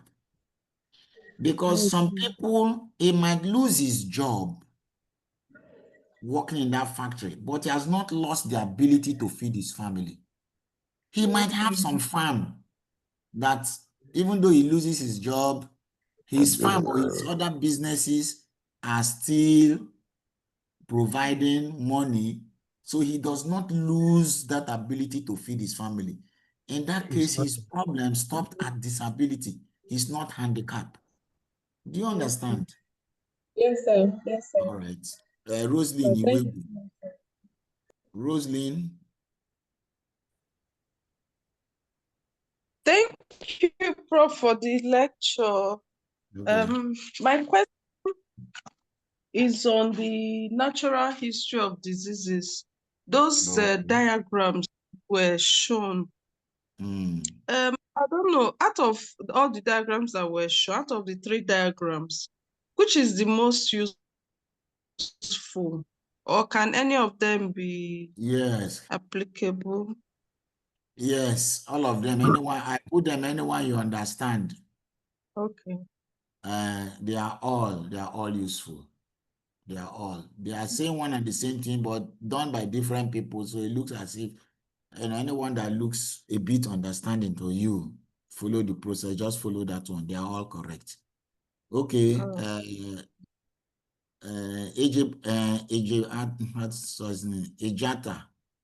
Ejata, Ayibanua. Go on. Okay, good evening. Good evening, Prof. Good evening. Thank you for the lecture. My Thank you. question is on the spectrum of disease. On the spectrum Yes. of disease, the inapparent or the undiagnosed stage of infection, is it the same thing as the incubation period? No. It could be. All is just saying at that time, we don't know the person has the disease. That inapparent infection can be incubation period. It can be a carrier state. It can be a carrier. There are some people who are carriers of the disease who are not manifesting any signs and symptoms. But it can be that it's an incubation period after which the person will not manifest it. It can either be anyone. But the important thing at that time is inapparent. Inapparent means it's not manifesting, it's not shown. It's not showing any signs and symptoms. So during the incubation period, there will not be signs and symptoms. And during the carrier state too, there will not be signs and symptoms. So it could be any of them. Okay, thank you, sir. Okay. Adamu Suleiman.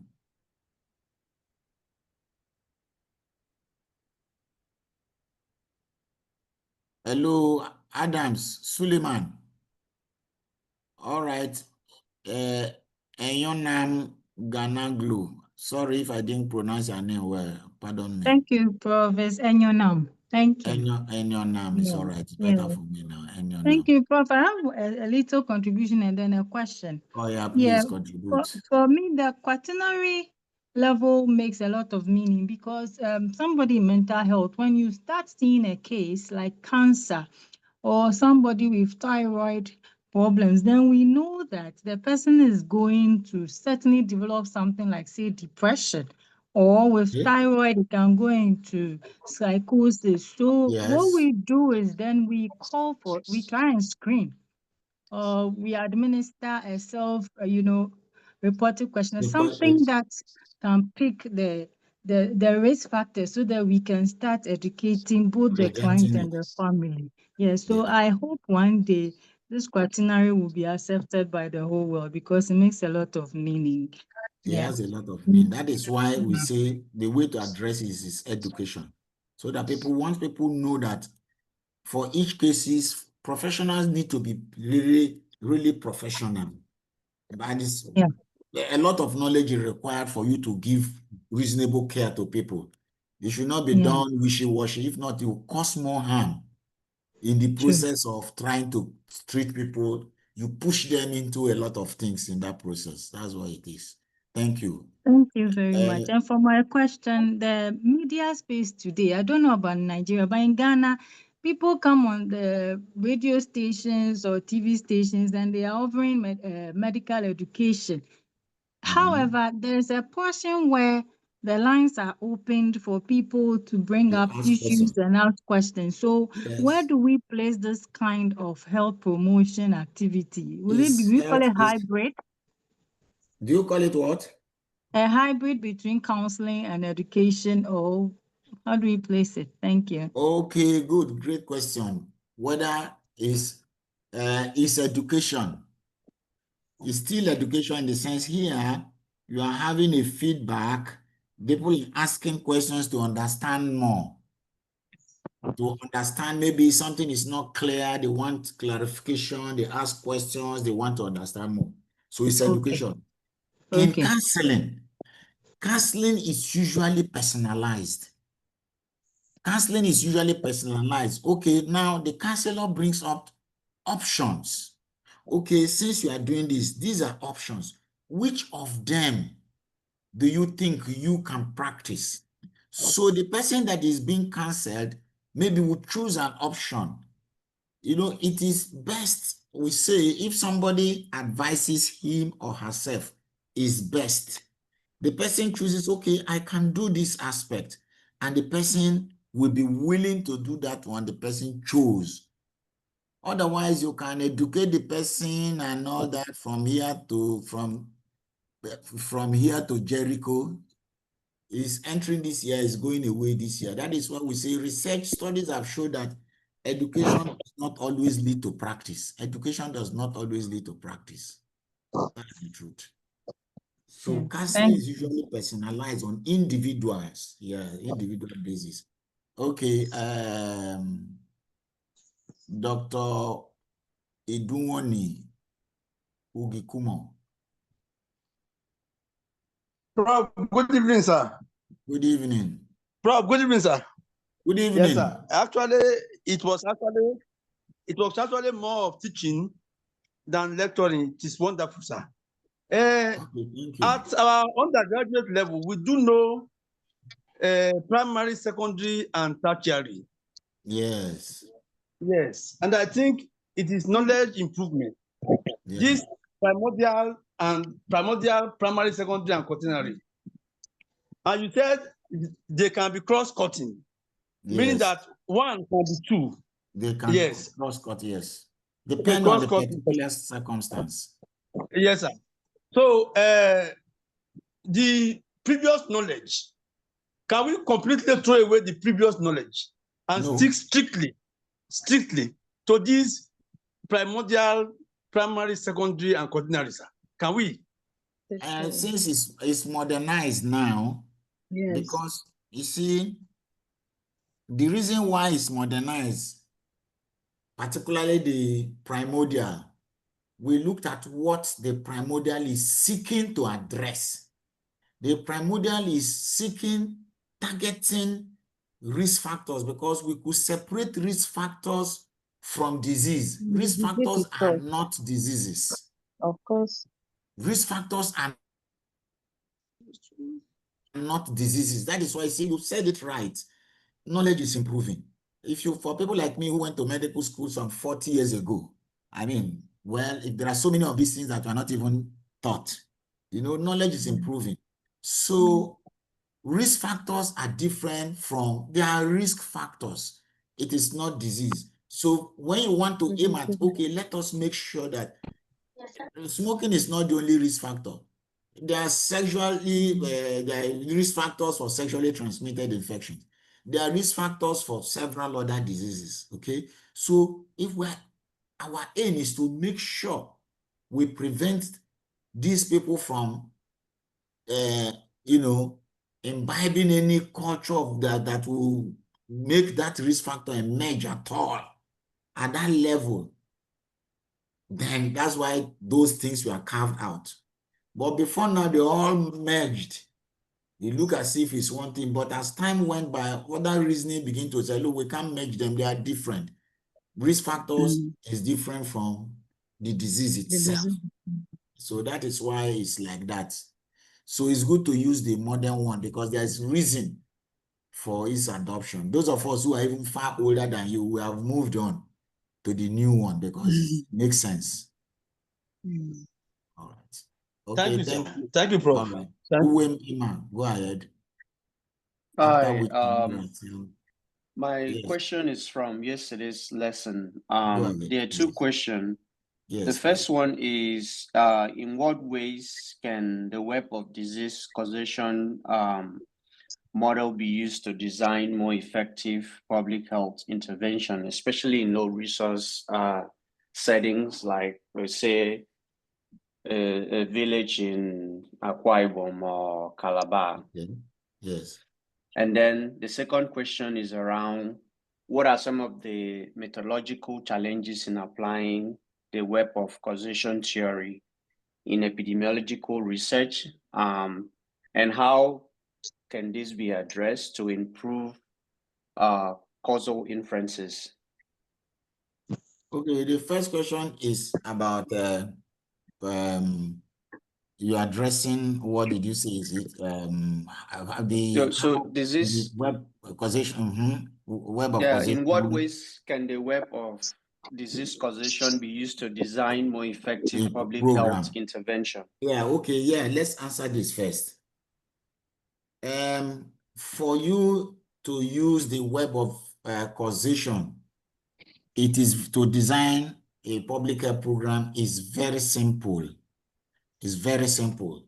The way to go about is, now you look at the first and foremost, you identify the public health problem. When you identify the public health problem, which of course must be a non-communicable disease, for instance, when you understand the you look at that particular non-communicable disease, you look at what are the possible etiological factors. What are the possible risk factors? What are the possible etiological factors that leads to the emergence of this particular non-communicable disease? Okay, for instance, now let us look at okay, let's say a common one, diabetes mellitus, right? Diabetes mellitus is a non-communicable disease. In somewhere we think, okay, we want to do a program for control of diabetes mellitus in a particular area. Good. Then we look at what are the possible etiological factors that can lead to, first and foremost, before of the etiological, let us look at what are the possible risk factors from we know generally wide and medicine about diabetes that can. First, number one, maybe adenamia. We know that adenamia can lead to increase to obesity. Obesity can lead to hyperlipidemia and things like that. That can be a complication that can lead in diabetes. Now, we can look at another risk factor, maybe genetic factors, genetic predisposition, family predisposition can be another risk factor. Okay, maybe something we assume is running from the family, and we know that we can use environmental factors to correct for that. So the best way we can do that is when we look at those things, or maybe we look at nutrition, okay, diet. So when we know those risk factors, then we can control these risk factors. And once we control those risk factors, maybe we can start with health education as a, to educate the people on the possible most appropriate type of food preparation and things like that. Maybe incorporate fruits and vegetables in diet and things like that. Less of this, less of this, less of this. That is one. We can educate the people about any form of minimal exercises and all that, at least 150 minutes in a week, of 30 minutes at least every day for 5 days, like that. So once we marshal out the risk factors, we can break those factors. That is that. Then the other question you talk about is, how do we use to conduct a research, or what? How can web of causation be used for? Yeah, it was like, what are some of the methodological challenges in applying the web of causation theory in Yes. research? one of the greatest methodological challenge in research when it comes to non-communicable disease is the latency period. So when it comes to non-communicable diseases, we do not do a cohort study because we might follow a cohort study. You are following people over time to see the emergence of disease. But because latency period, one of the characteristics of non-communicable, well, in fact, actually you are beating gun because you have jumped into, we have not reached that aspect in epidemiology, because if you look at their timetable, see there are non-communicable diseases where you see the characteristics and all that. One of the characteristics of non-communicable disease is long latency period.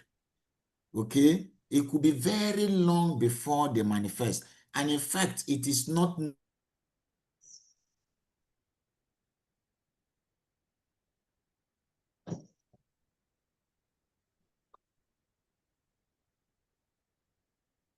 known to us. That is why AIDS is not that disease.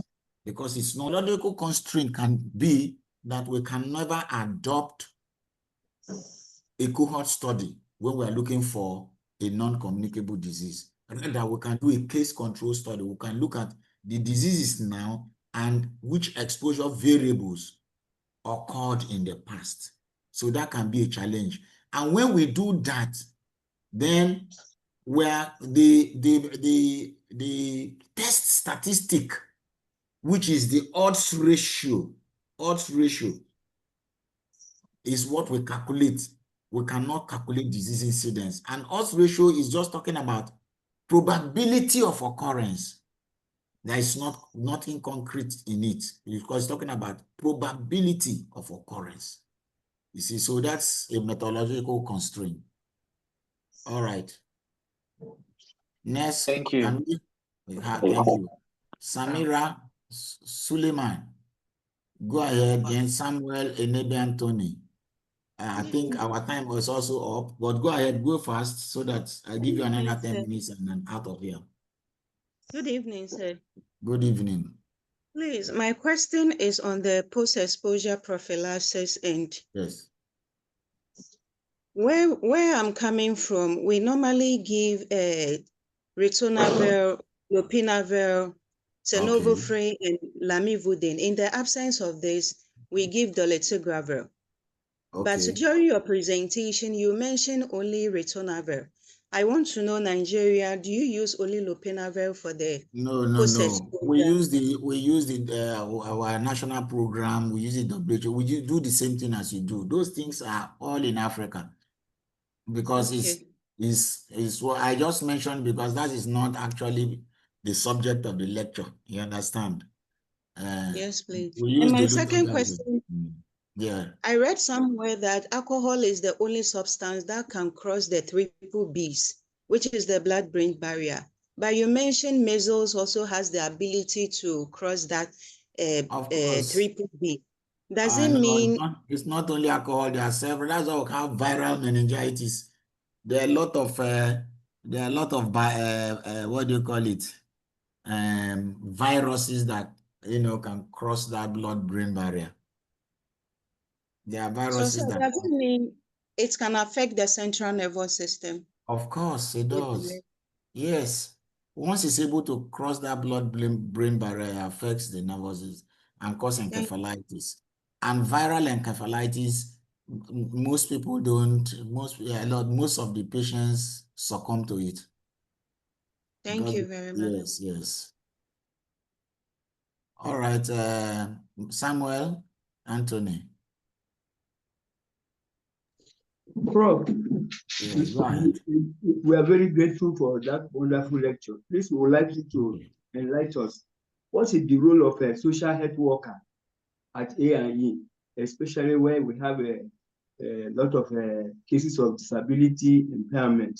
We discovered that in this country, once such thing happens, they will just, disengage the person from. So, what is the role of social health workers and counselors? You see, it's unfortunate that they disengage the person. Part of that is ignorance. I'm telling you, part of it is ignorance. many of our policymakers, they are educated, but in different fields. And, education, people are come from different, people come to learning from different backgrounds and all that. So those of us in public health, we cover a lot. Many doctors at undergraduate level will tell you that public health, no, it's a no-go area. It's like it's like a sea, because we cover a lot. We have several subspecialties. It covers a lot. So many people do that because they do not understand the implication. And just disengaging someone is like, oh, you are asking the person to go and die.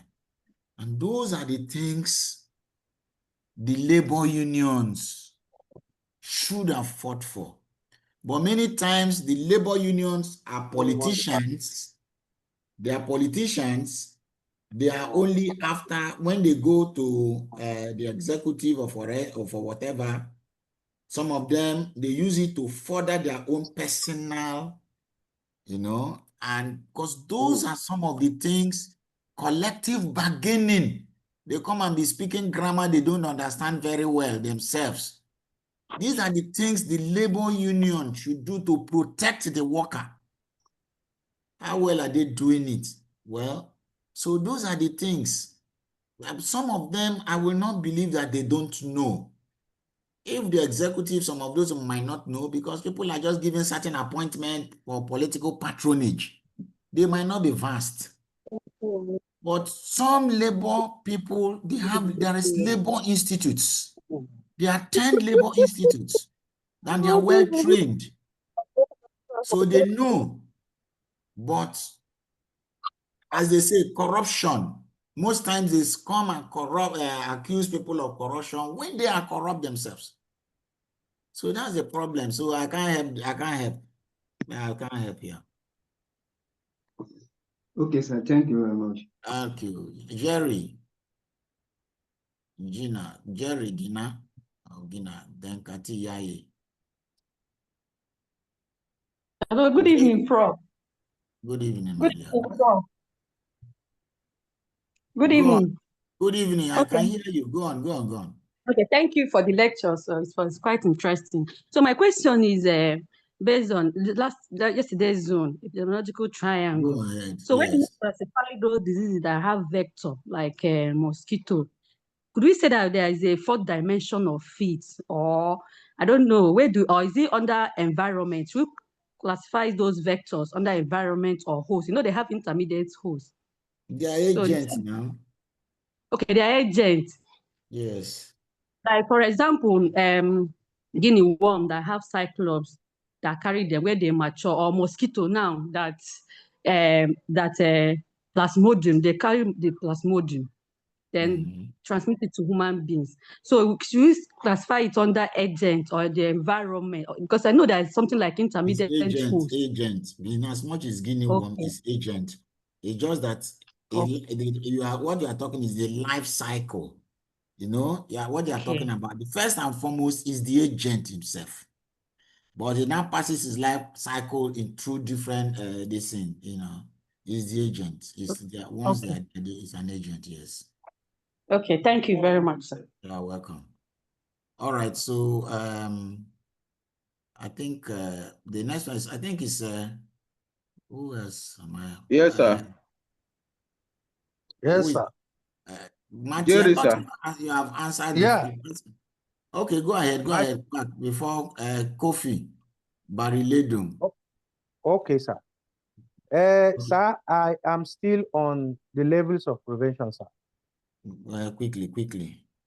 Yes. The issue of policy setting for primordial and formulation of legislations sits very well and very comfortable, since they are all targeting risk factors.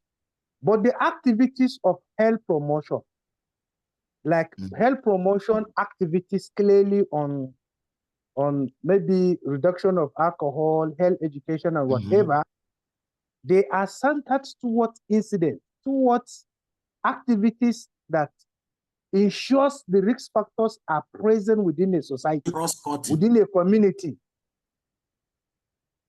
The cross-carpeting is too much to that line of prevention, sir. Can you look at it again, sir? I didn't quite understand you. I don't know if anybody understands you better than well. Repeat yourself so that let me understand you better, please. Yes, in primordial prevention, sir. Yes. The activities, the interventions they want is policy formulation. Policy formulation, health education can also be. Health. And what I'm saying is, if you look at the activities of health promotion generally, they are so much targeted to incidences than risk factors.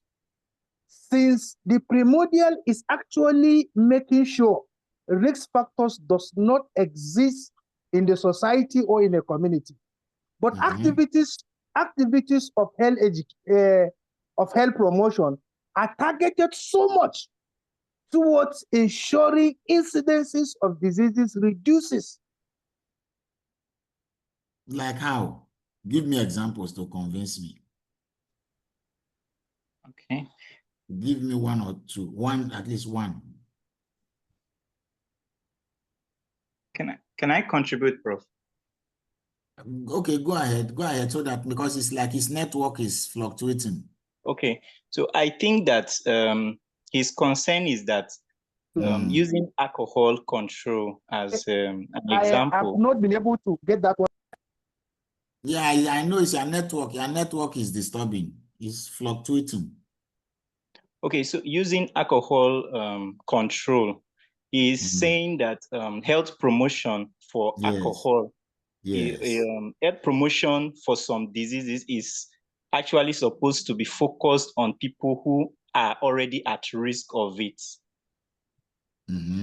However, I think that where he still has not appreciated it is the fact that while you are promoting health for a particular situation, maybe to prevent the use of alcohol for people who are already at risk, there are also people who are not at risk, who by that health education may not even come into the space of being at risk. So it actually cross carpets, but he feels that it is too targeted for it to be cross carpeting. Let's see. I've told you from the word go that there could be cross-cutting. So exactly. I've said so. It could be cross-cutting. Yes. Yes. So we should just, so that we don't go into arguments and begin to talk theories that is not benefit. It could be cross-cutting. Believe you me, it could be cross-cutting. Yes. So let me, Matthew, accept it that like that, since the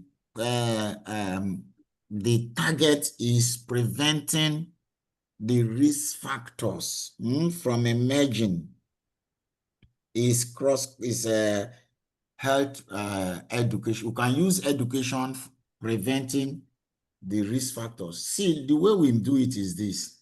Or maybe the way I didn't put it the way you could understand it better. Okay, let me put it that way now. If you are, so listen carefully, if you don't want risk factors to emerge, you don't want risk factors to emerge at all, then you use primordial prevention. Yes. Okay, risk factors have emerged. Good. But you don't want disease to follow the risk factor, disease to emerge. Then use specific protection. Exactly. Then diseases have emerged. Yeah. You don't want complications to emerge. You do early diagnosis and treatment. Maybe that's the way you can understand it. Yes. You link them up with a chain. Maybe I didn't put it that way. That's why it's finding it difficult. Yeah, but it's very clear. All right. So, Bariledum, do you have anything to say, or Kati Yai? Your hands are raised before we end up. I'm tired too. Okay. Good evening, sir. Good evening. Sorry, my question is this. I want to ask, is there any distinction between the susceptible host and the host? Because in the Is there any what? There was a gap. Is there any distinction between susceptible host and host? Is there any difference between susceptible host and host?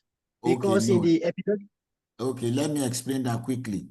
When we say susceptibility is proneness, that is ability for that person, for the host to be affected. You know, something that makes it easier. The ease for the host to be to be affected. That's the susceptibility. Okay. Some hosts are not very susceptible, maybe because they have immunity. Okay, but more or less, we use it just like that. You can say a host or a susceptible host, simply because some hosts are difficult hosts. So a susceptible host is that a host that is well primed to have that disease. Maybe a host that has immune depression, a host that is, overexposed and things like that. With multiple exposures, it becomes very susceptible. So being susceptible is quickly, easily infected. That's the susceptible host. Okay, Queen Kati, then Queenship John. All right. Good evening, Prof. Good evening. Go on. Okay. I don't know if you could just throw more light on the pyramid, because I don't know the basis of how I the know pyramid you comes were up. not here at that time. What is the pyramid? Go and read it. You will understand. I am not about to teach what some of you come anytime when I finish. Spend extra 30 minutes going to explain. You come and begin to restart what I've taught before. Go and read it. It's very easy to read it, Kathy, please. I'm not. If it's something you didn't understand, it's a different thing. What is there in that pyramid you cannot understand now? Pyramid, they tell you just percentages are not there, but from the sizes of those, you see, this is more than this is more than this is more than that's as simple as that. There's nothing there, please. Just go back. I've given you all these slides, just read them, then you can understand. Then Becky Otio, go on, please. Go on fast. I have two questions. Question number one is just like this. In the level of prevention, the primordial, primary, secondary, and tertiary, is it applicable for communicable disease, or is just for NCD diseases? That's one. Can it be applied for communicable disease, or is just for non-communicable disease? No, it's That's one. Okay. Okay, go ahead. Secondly, in the impairment, disability, and rehabilitation and handicap, I want to know, can one be handicapped without passing through impairment and disability? Okay, thank you. The first question is that it is not exclusive for infectious diseases, right? So if we say hypertension, you can have levels of prevention for hypertension, risk factors, prevention, primary prevention, secondary, and all that. So it's not for communicable, for every disease, both communicable and non-communicable. Then the second one is if there is going to be what? What did you say? If there's going to be what again? I say, is it possible for one to be handicapped without being impaired or disabled? Is it possible for one to be handicapped without being either impaired or disabled? So you look at what is the definition of handicap. The handicap is telling you that one's inability to perform a social role that is fit for that particular individual based on that known culture, society. Sit down here, relax. So in that case, I wouldn't say that it is. You see, a handicap is someone who cannot, perform those roles. It might be from disability, okay? It might be from disability and impairment, but it can also be that the person looks healthy and unable to perform a social role. That was why I said in such instances, the person needs a psychiatric evaluation. Because for anybody that will comfortably sit at home or not partake in any social function or whatever, that person is not completely normal. That person has problem. But it can be seen by society as, oh, it's a difficult person. It's not that it might not be a difficult person. It might be pushed by certain forces, the people not thinking that the person, having problem. You can see somebody having some psychosis, dancing in the market square. You say, oh, the man is enjoying music. No. When you go there, you find out that it's not because he's enjoying music. It will have, if he doesn't have any form of any disability, any impairment in any form, he doesn't have any disability, he's just there, unable to perform the social role, which is suitable for him at that age and that society. That person is not only handicapped, the person is abnormal. The person is, All right, I think that is all. I think everybody has asked the question they need to ask. So we'll call it a So I day. have not asked my question, sir. Oh, yeah, go now. I thought I called you. Yes, concerning outbreak of disease, for example, cholera, and equating the different level of preventions. And since cholera is a vaccine preventable disease, it can be equated in the primary level of prevention. Is it necessary for those working in the secondary healthcare to determine or announce the outbreak, or is it responsibility of those working in the primary healthcare level to do that, sir? This question you asked has put us back. This question showed me you did not understand what I said. I did not give responsibility. What the primary healthcare level, what facility do they have to announce outbreak? Do they have the capability to announce outbreak? They do not have the capability. They don't have the data. Okay? Outbreak has a complete definition. So let me put you again through, because this question put me back. It means either you didn't come early or you didn't listen well, probably having network challenge. When it comes to levels of prevention, every disease passes the levels of prevention. Every disease passes levels of prevention. Why I said at primary level, a lot of people, you can see the type of activities like immunization, specific protection. Doesn't now mean that other levels don't do immunization. No, now. Yeah. Every level does. So at the primordial level, what should determine everything here is, what is our aim? What are we hoping to prevent using these levels of prevention? Please, you are disturbing me, or whoever is talking. So what I'm trying to say is, at what Henrietta,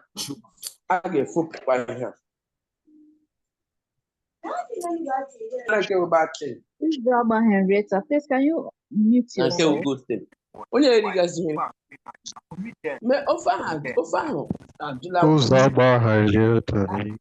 He's careless.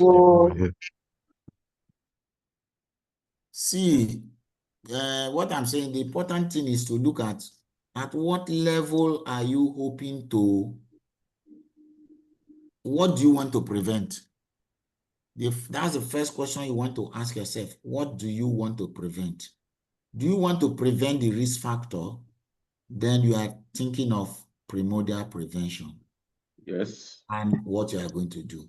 Do you want to prevent the emergence of the disease? Then you are looking at primary prevention. So that is, it should follow that order. Look at what you want to prevent. When you look at what you want to prevent, then the appropriate level is applied. That's just the best way I can answer that. Thank you, sir. All right. But for issue of epidemic and all that, you are going to learn about that. You are going to learn about what an epidemic is, how it is determined, and how it is controlled. When you learn it at that time, then you will know that you know how epidemic is determined. Before it's not that easy to declare an epidemic. All right. I think, is there any other question left unanswered? Thank you, sir. Thank you, Prof. Okay. Thank you very much. Thank you, Prof. Good night, everyone.